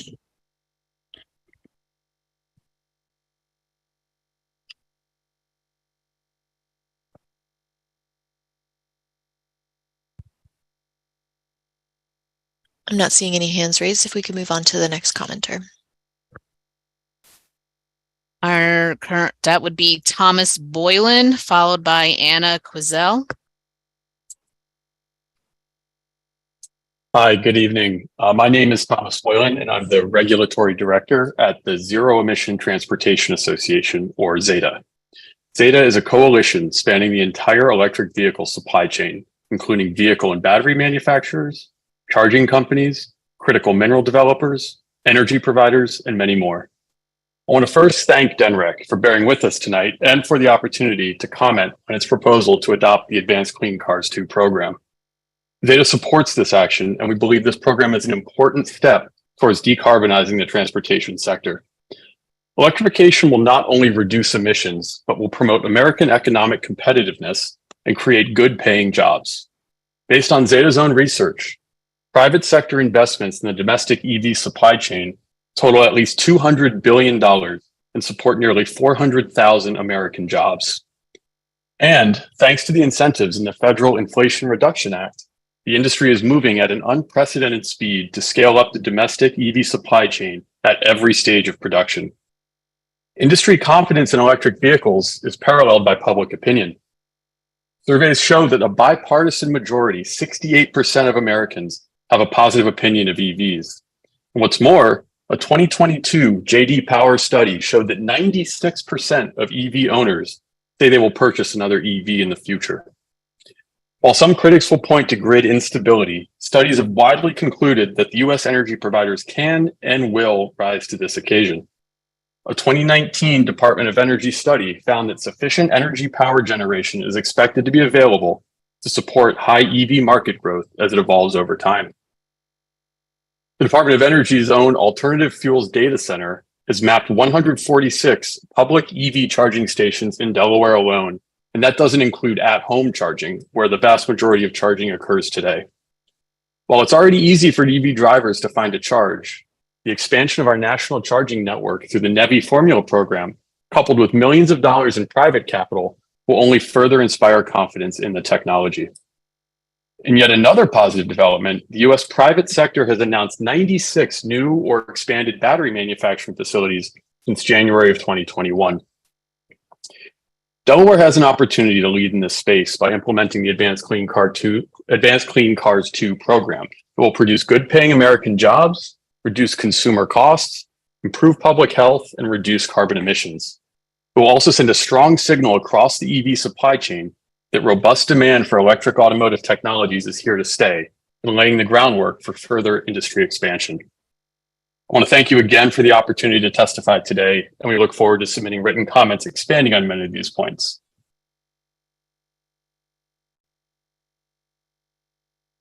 Our current commenter is Anna Quinzel, followed by Austin Gray. Hi, my name is Anna Quizzle. I'm a retired family physician and a member of the Mid-Atlantic Alliance for Climate and Health with my colleague Stephanie Malleus. I don't want to be too repetitive, but I want to echo the words of other healthcare practitioners. In our line of work, we've seen too many Delawareans struggle to breathe. This is a big problem here in Delaware, and the Advanced Clean Cars 2 program gives us a chance to help. So I'm strongly in favor of the ACC2 as an important step toward healthier air in our state. Delaware continues to lag behind other states in clean vehicle adoption. By one report, we are ranked near the bottom at number 40 on electric car registration. Of total registered cars in Delaware, only less than 1% are electric. We can't buy electric cars here in Delaware. The ACC2 will help us get clean vehicles in our state. Regarding health, we all benefit by having electric vehicles on the road in Delaware. We all share the air that is being polluted by the smoke coming out of car tailpipes. The most recent air pollution report from the American Lung Association shows an increase in dangerous particle pollution from fossil fuel vehicles here in Newcastle County. So the window for joining ACC2 closes soon, and I truly hope that Delaware will not miss this chance for bettering our state, for the chance to improve local health conditions and to provide some environmental justice for our urban and frontline communities. I strongly support DNREC's forward-looking proposal to implement the ACC2. Thank you so much for the chance to speak.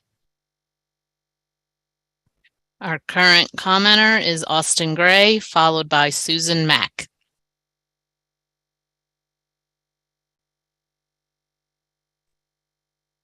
Hello, my name is Austin Gray. I live in southern Newcastle County, and I'm speaking tonight on behalf of myself. I'm 22 years old, and my generation will be forced to live with the devastating effects of climate change. Therefore, I am here to strongly recommend adoption of the Advanced Clean Car 2 regulations. I've adjusted my comments slightly in light of similar comments that have already been made. It is well accepted that automobile producers are already committing to producing only electric vehicles in the near future. We can debate how that transition will occur, but we do know that automobile producers are, on their own, phasing out gasoline-powered cars. Unfortunately, this market does not exist in Delaware.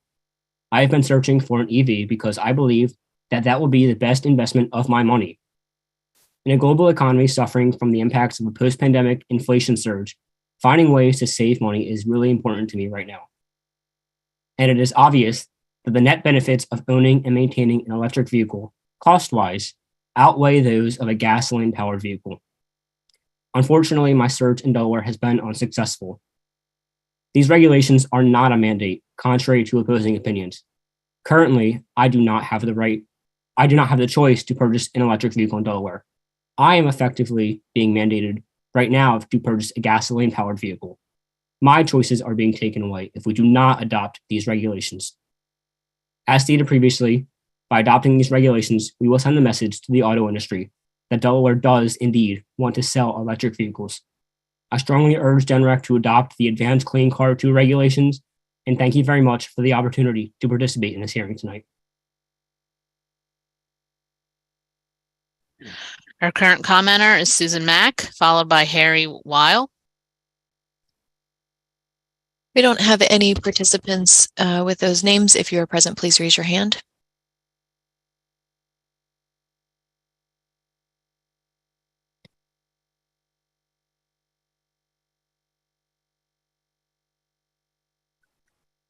Not seeing any hands raised. If we could name the next two commenters.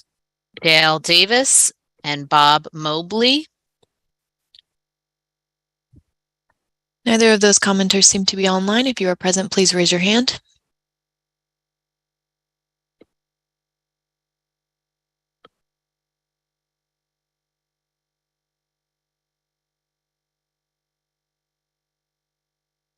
I'm not seeing any hands raised. If we can move on to the next two commenters. Amy Kyle, followed by Kirk McCauley. Hi, my name is Amy Kyle, and I live down in southern Sussex County.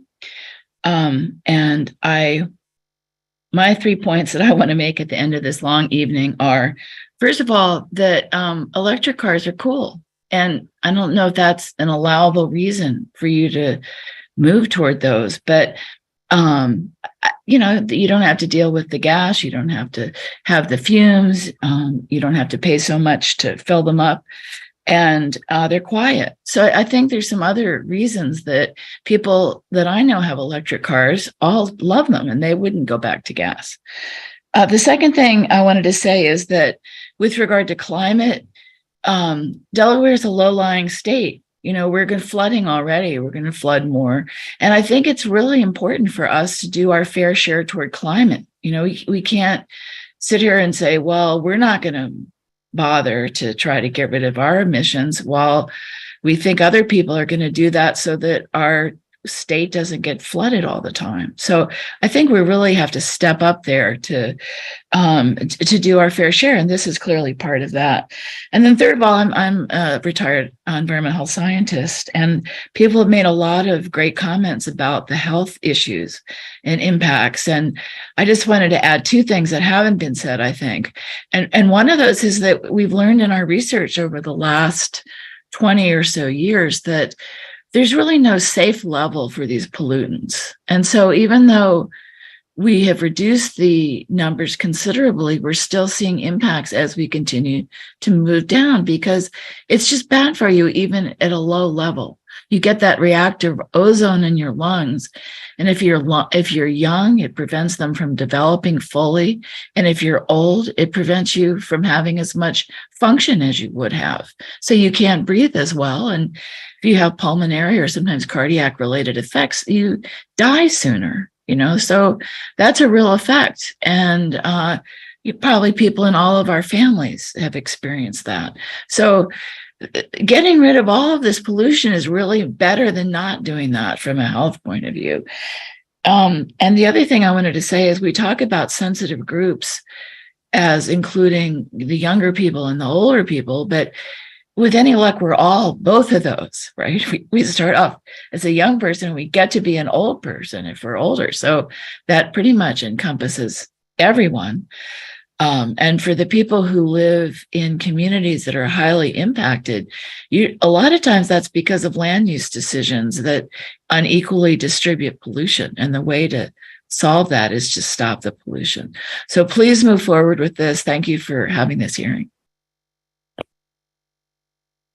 Our current commenter is Kirk McCauley, followed by Andrea Marapillier Holomina. Hi, my name is Kirk McCauley. I represent WMDA, convenience stores, service stations, and auto repair shops in the state of Delaware. Delaware low emissions vehicle program regulations will affect the entire state with regulations to drive up cost of transportation and put vehicle purchases out of the reach of a large segment of Delaware residents. The infrastructure and electrical transmission is not ready for the regulations. Transportation trust fund and the loss of motor fuel tax will affect how roads are maintained. Contrary to what's said, all Delaware residents will be affected, even if they don't drive a vehicle, by increase in electrical costs and the cost of infrastructure. Decisions that affect all residents should be made by the General Assembly. The environmental lawyer who testified said she hoped Delaware had the political will, and she is right. This is just the decision should be made that affect every resident should be made by those elected and held accountable by Delaware residents. Delaware General Assembly should be making these recommendations. Thank you. Our current commenter is Andrea Marapillier Colomina.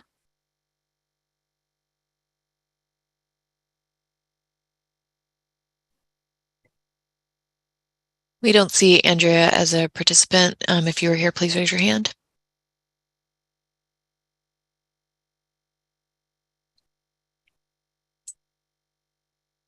I'm not seeing any hands raised. If we could go on to the next commenter. Lydia Robb, followed by Andrew Hazard.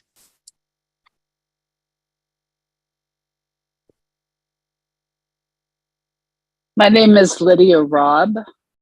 I live in Wilmington, Delaware, and I want to thank the department for a very informative presentation at the beginning of this hearing and all of the testimony that has been factual and very relevant to the Clean Car 2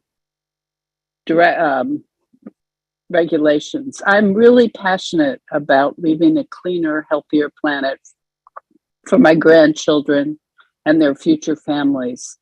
3 are now adults, have studied climate change, and they've told me how worried they are about air quality and health and how committed they are to electric vehicles. Most of what I was going to say has already been mentioned. It's just hard for me to understand why would anyone not want to contribute to improving the health of our planet and for all the people who live and work in Delaware. There's a lot of misinformation. The ACC2 does not force or require anyone to purchase an electric vehicle, but it enhances the choices, as we have heard, for those who wish to drive clean cars. We owe it to ourselves and to future generations to advance clean cars in Delaware. I strongly support and urge acceptance of ACC2. Thank you.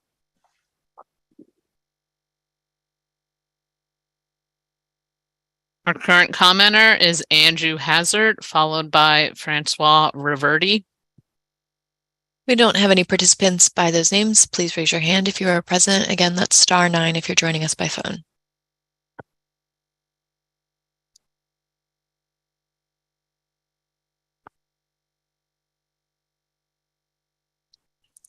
I'm not seeing any hands raised. If we can move on to the next commenter. The current commenter would be Francois Reverdy, followed by Marcia Scott.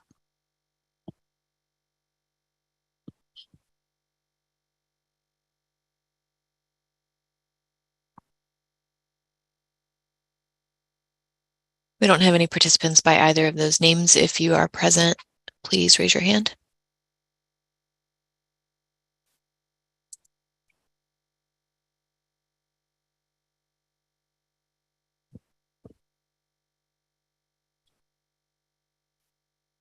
I'm not seeing any hands raised. If we could move on to the next commenters. Sophie Phillips, followed by Mark Nardone. Not seeing a Sophie Phillips. If you could raise your hand.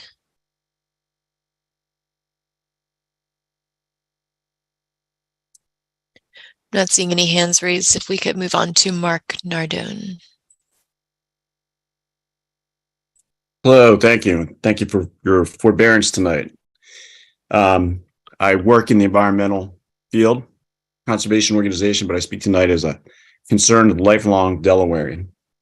And I do urge you to adopt Clean Cars 2 regulations in order to reduce greenhouse gas emissions and to address the state's poor air quality, especially in communities that are already overburdened by pollution. A lot of commenters have already made the points that I'd like to make. I will say simply this: more than 80% of our residents live in counties that do not meet EPA's clean air standards for ozone. We all pay the price of air pollution in health outcomes and healthcare costs, but communities of color and low-income communities are especially impacted. They're often sited near major transportation routes. The residents suffer increased medical risk and conditions from vehicular pollution such as pediatric asthma, and it's simply not fair. If we find it difficult to reduce our dependence on motor vehicles and to reduce the number of vehicles on our roads, we can make them cleaner. ACC 2 will mitigate pollution impacts by allowing far more electric vehicles, cars that do not emit greenhouse gases or particulate pollution. That's a benefit to human health, and it's necessary to reduce the greenhouse gases that cause climate change and sea level rise. This is especially important in Delaware, which is the lowest lying state in the nation by average elevation. Our state and federal governments have heard the warnings of climate scientists, and they've recognized the need to end sales of new gasoline-powered light-duty vehicles by 2035. We'll not achieve 100% electric car sales by 2030. I'm sorry to interrupt you. Our state and federal governments heard the warnings of climate scientists and recognized the need to end sales of new gasoline-powered light-duty vehicles by 2035. We'll not achieve 100% electric car sales by 2035 unless we commit to a strong, steadily increasing year-over-year sales requirements that achieve at least 75% zero-emission vehicle sales by 2030. ACC 2 will put states on this path, and it will go a long way in helping to meet our goals for reduction of greenhouse gas emissions as stated in Delaware's Climate Action Plan. It's our right as a state to adopt air quality standards that exceed the federal standard. California has led the way in regulating air pollution, and Delaware, with lower air quality overall, should follow. Clean air, like safe water, should be considered a national right, one to be protected at all costs, so that we may all live longer. Sorry, should be considered a natural right, one to be protected at all costs, so that we may all live longer, healthier lives. Thanks very much for the opportunity to comment tonight. Sarah Bukic, followed by Mark Durbano.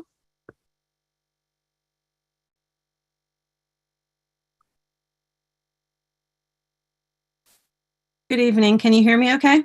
Yes. Great. My name is Sarah Bukic. Thank you for allowing me the opportunity to provide comments today. I've been a registered nurse here in Delaware for over 20 years, and I've lived here for over 40 years. And tonight I'm representing the Alliance of Nurses for Healthy Environments. We are the only national nursing organization focused solely on the intersection of environment and health. And I will be submitting more extensive comments, but I just wanted to state that we are here today to request that Delaware's Department of Natural Resources amend these regulations and update them by adopting the California's Advanced Clean Car 2 low emission vehicle and greenhouse gas standards, and add the requirements for zero emitting vehicles for model year 2027 and beyond. As nurses, we're very supportive of this initiative by DNREC. A lot of the comments said tonight we agree with, but most of all, pollution from the transportation sector has been a long-standing obstacle to advancing environmental justice. And as many communities of color and low-income families live near areas where pollution from vehicles and engines is abundant, they therefore experience disproportionate exposures to this pollution. Numerous communities throughout our state live within close proximity to I-95, to Route 1, and communities near the Port of Wilmington have long experienced the health impacts of vehicle pollution. These proposed standards are not a ban on gasoline cars, but they are a requirement on automakers, not customers. No one is being forced to buy anything under this proposal.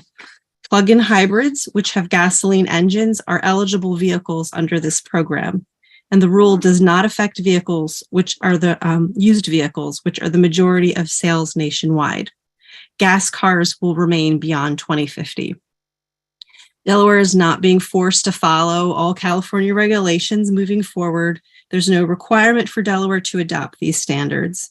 Instead, Delaware would be acting on the ability under federal law to adopt stronger standards that provide benefits to our state. People can still buy and sell used gas-powered cars, but new ones would no longer be delivered in ACC2 states after 2035. We know that almost every auto manufacturer has already committed to not making and selling any more gas-powered cars after that year. So we ask that Delaware and support this health protective safeguard for Delawareans to have the choice to breathe cleaner air. Thank you.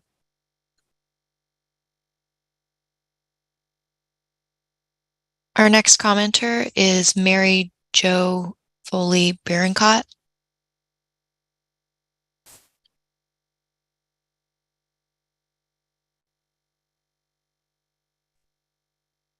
My name is Mary Jo Foley, representing the Rural and Agriculture Council of America, testifying in opposition to this proposed amendment. Several concerns draw us to this opposition, including the initial cost and upkeep of electric cars, the infeasibility of electric vehicles in rural areas, and the effect of a government-imposed mandate on the free market. With inflationary pressures already putting the squeeze on household budgets, it is completely unreasonable to ask Delawareans to shoulder even more daily costs.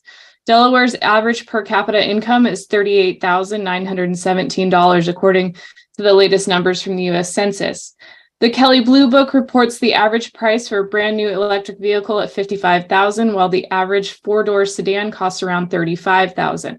Beyond that initial $20,000 price difference, the American Automobile Association estimates that electric vehicle owners spend at minimum $600 more annually.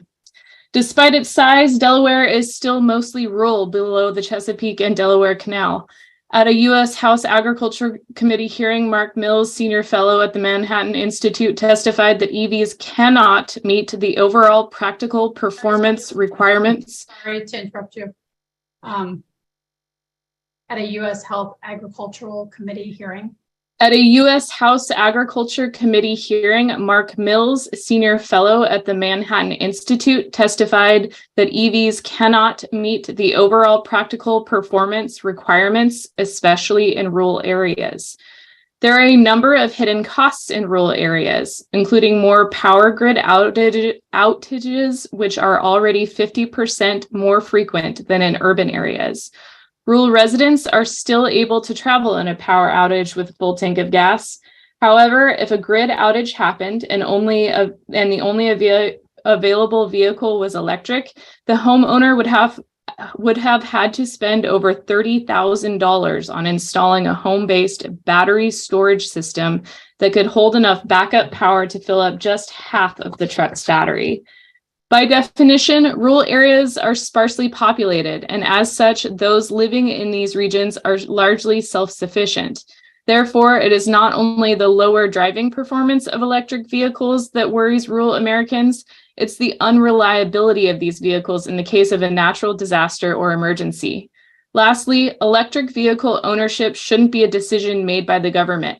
A free market is one that operates voluntarily with little or no government control. The proposed amendments give the executive branch the authority to choose winners and losers in the marketplace by supplanting traditional auto manufacturers through the subsidizing of electric vehicle manufacturers. For consumers seeking to purchase electric vehicles, we recognize their place in the greater automobile marketplace.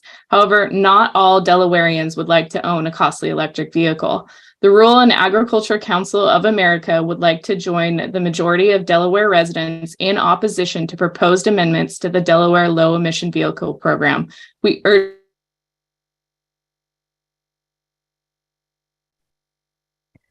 Next commenter is Carolyn Drischel.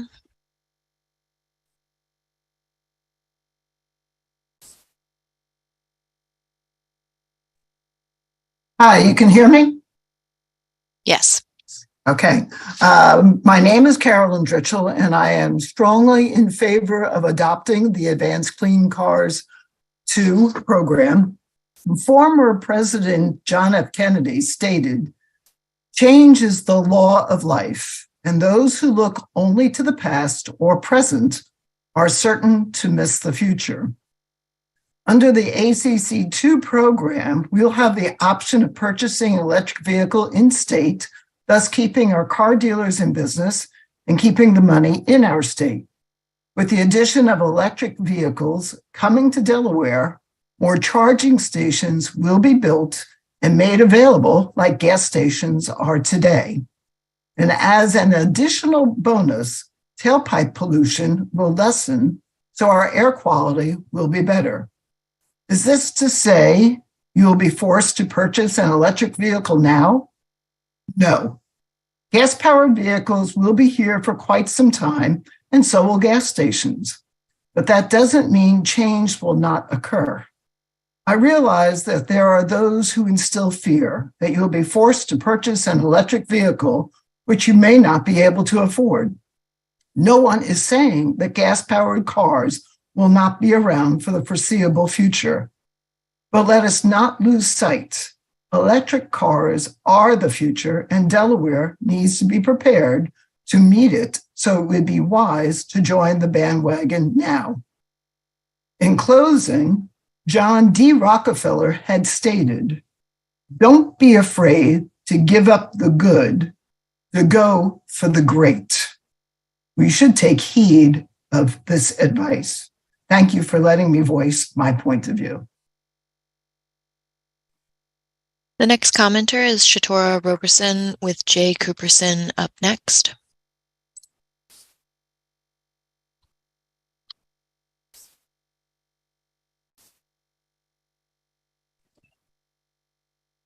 Hello, good evening. My name is Shatora Roberson, and I'm a policy advisor with Tesla. I thank you for the opportunity to support Delaware's adoption of Advanced Clean Cars 2. Tesla's mission is to accelerate the world's transition to sustainable energy. Moreover, Tesla believes that the world will not be able to solve the climate change crisis without directly reducing air pollutant emissions from the transportation and power sectors. Tesla strongly believes Delaware's expansion of the low emission vehicle and zero emission vehicle regulations that would apply to model years 2027 and beyond, as we did in California. Transportation emission reductions should be a top priority for Delaware, especially from passenger and light duty vehicles. The 2018 sector emission review shared in the last stakeholder presentation shows that passenger cars and light duty trucks represented 60% of Delaware's GHG emissions from transportation, with transportation outweighing all other segments. Air pollution is estimated to cause over 200,000 premature deaths in the US each year, with more than half caused by transportation emissions. Importantly, some stakeholders suggest that a reasonable alternative to ACC2 adoption is to consider applying for a state implementation plan waiver. Based upon global US and local scientific evidence, this is entirely unreasonable. The current level of ground level ozone national ambient air quality standards retained by the Trump administration were scientifically controversial and remain under consideration by the Biden administration. The EPA expects its final reconsideration in the spring of 2024. And based upon scientific evidence indicating a more stringent standard will provide significant public health and welfare benefits, Delaware should expect the ozone NAAQS levels to be lowered. Planning to reduce transportation emissions now is critical to ensure the state is on the path to attainment under future, more stringent standards, and the SIP should be adjusted accordingly. Further, Tesla believes the pace of electric vehicle innovation, cost reductions, and investments coupled with the public health and welfare imperatives to address criteria, air pollution, and accelerating impacts of climate change support adoption of ACC2. Tesla will submit additional written evidence that directly contradicts opposition claims that EV costs are rising and that battery cell mineral supply and charging infrastructure investment is reason to believe ACC2 is not attainable.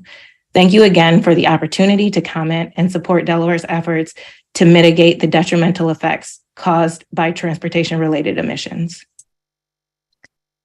The next commenter is Jay Cooperson. If you're online, you could please raise your hand. Thank you.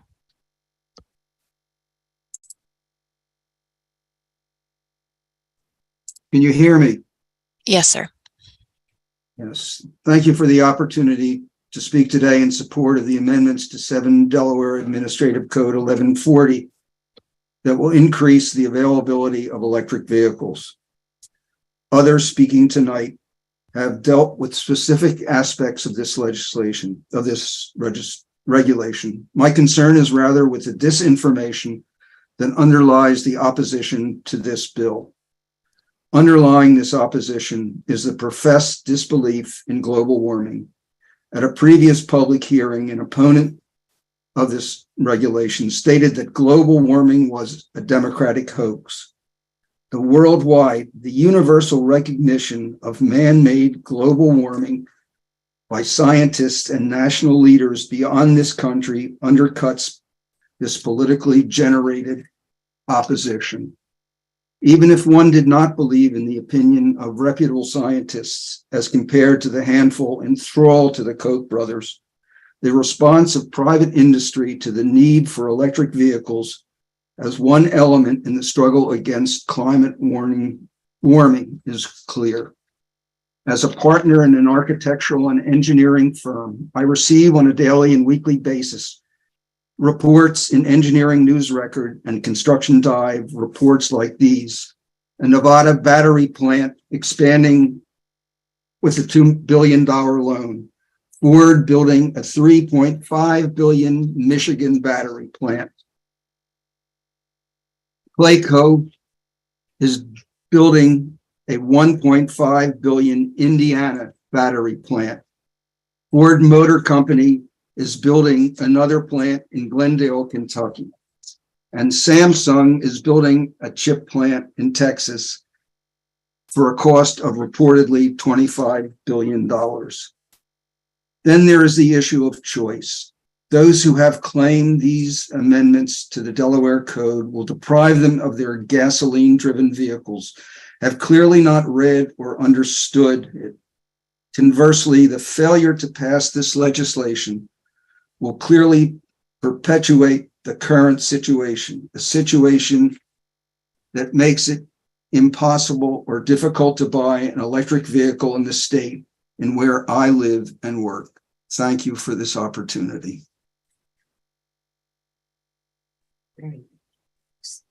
Our next commenter is Linda Sanders.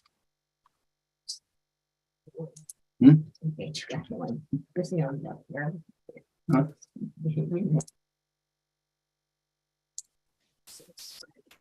am honored to be here tonight because Carol.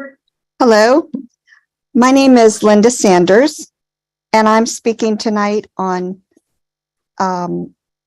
in favor of the ACC2. On September 2nd, 2022, my electric vehicle was murdered by a drunk driver. I was rear-ended and my 2020 Toyota Prius Prime was totaled in the accident. Luckily, I was okay, but I was dismayed to find out that I could not replace my electric vehicle because there was nowhere in Delaware where I could purchase an electric vehicle. I was forced to buy a hybrid gas vehicle, which was the best environmentally responsible car that I could find. I had not purchased gasoline for almost 2 years, and now I'm back at the gas pump about twice a month, and I'm contributing to the poor air quality in the state of Delaware. I loved my electric car, and I wanted to buy a new one. I had only 30 days to find a replacement car dictated by my car insurance policy, and electric vehicles had at least a 6-month waiting time for delivery because automakers are not prioritizing non-ACC2 states. I want to drive electric. I'm not trying to force anyone else to do so, but without this program, my options are virtually non-existent to purchase the car I want. I just want our state to join nearly every other state around us in having these cars available and having our state as a priority in the eyes of car makers that are already making this transition. Please adopt this program and get electric vehicles available in our state. Let Delawareans participate in this rapidly expanding market. Please let Delaware adopt ACC2 and let those of us who want electric vehicles be able to buy them. Thank you so much, and I hope you pass this regulation. Thank you.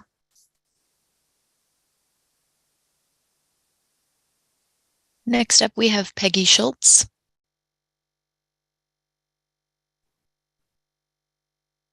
Thank you for this opportunity to speak. I'm speaking on behalf of the League of Women Voters of Delaware. Although I'm speaking for the League, and the League supports actions that will lead to a mitigation of the causes of climate change, my personal experience has been a driving force in the drafting of this statement.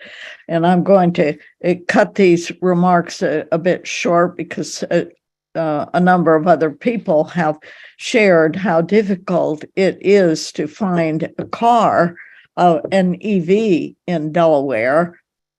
And the waiting lists for new cars are long, and it's very difficult to find a used car. The ACC2 will give us choices so that we can do something to mitigate climate change and save money if we want to. Under the provisions of the ACC2, automakers will be required to supply an increasingly larger number of ZEVs every year to Delaware, culminating in 2035 with a new car supply stream that will be 100% electric. However, used internal combustion engine cars, as well as used EVs, will still be plentiful on used car lots.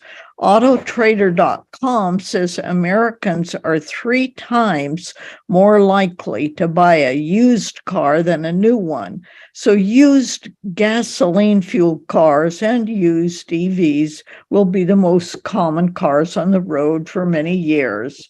Price-wise, you'll pay more up front for an EV, but recent research shows a slight price advantage in the long run for an EV because of less upkeep and cheaper fuel costs. If you add on the possibility of federal tax credits of from $2,500 to $7,500 and state rebates of $2,500, you'll be ahead financially when you buy an EV. Looking once again at the League's position on mitigating climate change, we remember what Senator Harris McDowell used to say about emissions. The cleanest emissions are the ones you never use. Given that the IPCC gives us just 1 decade to clean up our act so that we don't bring the world into a condition from which it cannot recover, the League vigorously supports the Advanced Clean Car 2 regulations.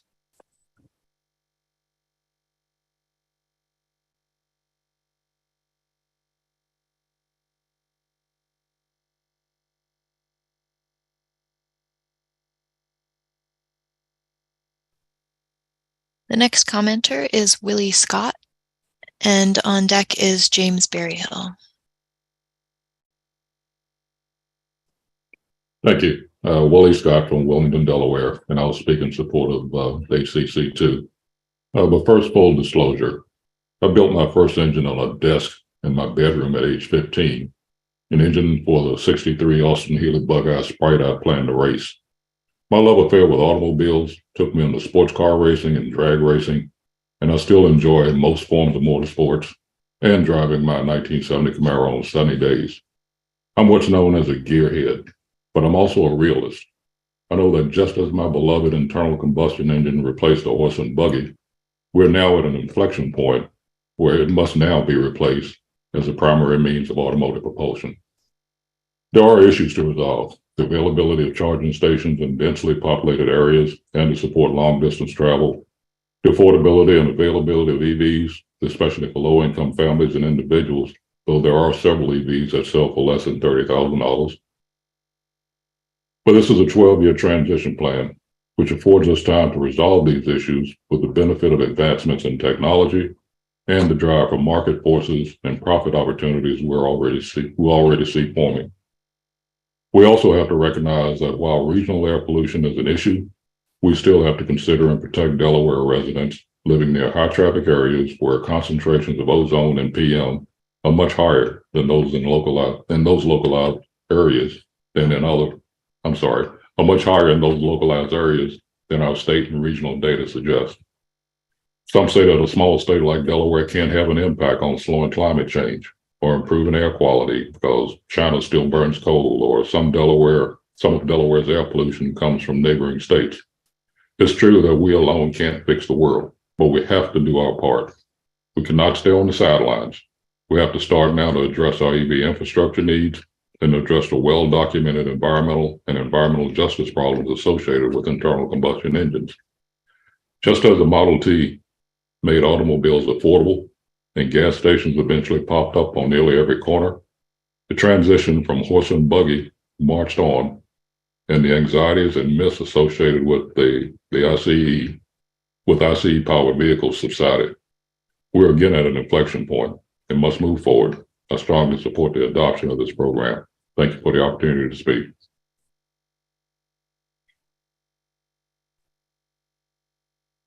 Next up is James Berryhill with Nicholas Smith on deck.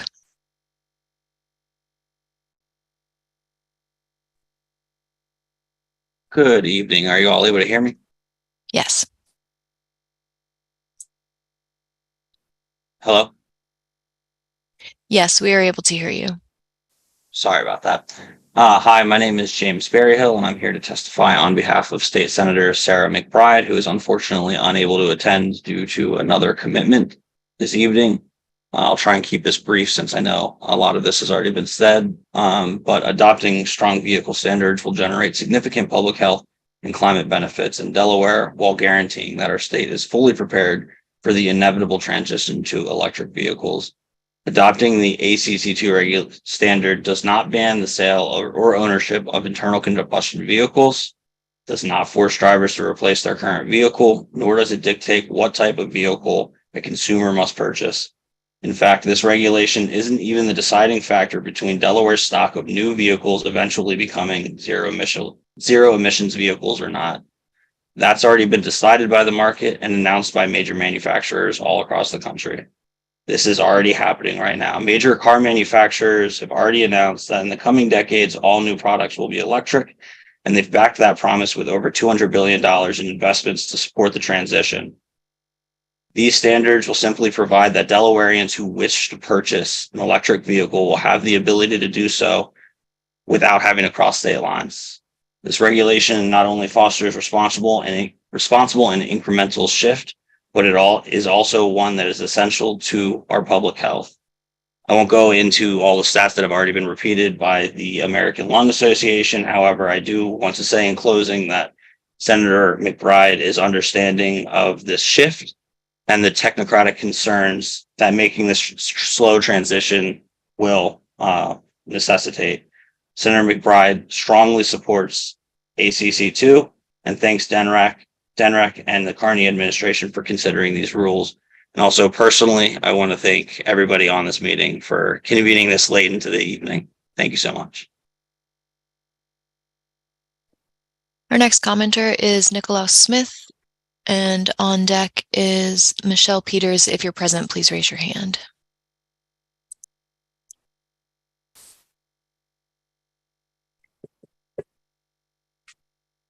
Hi, my name is Nicholas Smith. I'm the mayor of the town of Clayton and the vice president of Delaware Legal Local Governments. The Legal Local Governments is comprised of mayors, council members, and elected officials in all counties. And I'm here tonight to convey the concerns we have with this program. As we move towards adopting the California Electric Vehicle Program, we feel it's important to acknowledge that California League of Cities and California Air Resource Board have been forced to make significant concessions regarding state and local government fleets. And we feel that they are essential and must be implemented here as well. We ask that you take the time to consider these concessions and adopt them on behalf of all Delaware municipalities. In addition, we'd like to touch on the issue of infrastructure. With the program having mandatory dates to reach percentages, I see no mandatory requirements to have the need for infrastructure to be in place by those same dates. While working on acquisition, municipalities also focus on constructing the infrastructures needed to charge these vehicles. It's difficult to prove the purchase of these vehicles without the infrastructure and capacity to charge them. Additionally, the timeline for infrastructure planning can be long, take several months to a few years to complete. And that doesn't count the cost of the additional infrastructure for the municipalities, which we anticipate to be significant. An interruption to this process would likely inhibit a municipal's fleet ability to comply with the regulations. To paint a picture, I feel as if we are purchasing a lamp before installing an outlet. And we are making our local governments pay the cost of it with the money they don't have. I feel compelled to bring up the fact that Delaware is already in an electric supply and demand crisis, with the Indian River Power Plant being forced to a must-run and the municipals paying hundreds of millions of extra dollars throughout the next 4.5 years. We are at the same time rapidly increasing the demand on an inadequate system by requiring people to move to electric vehicles. In addition to what I've said here tonight, the League of Local Governments will be submitting further written comments on this issue before the May deadline. And I do appreciate your time this evening.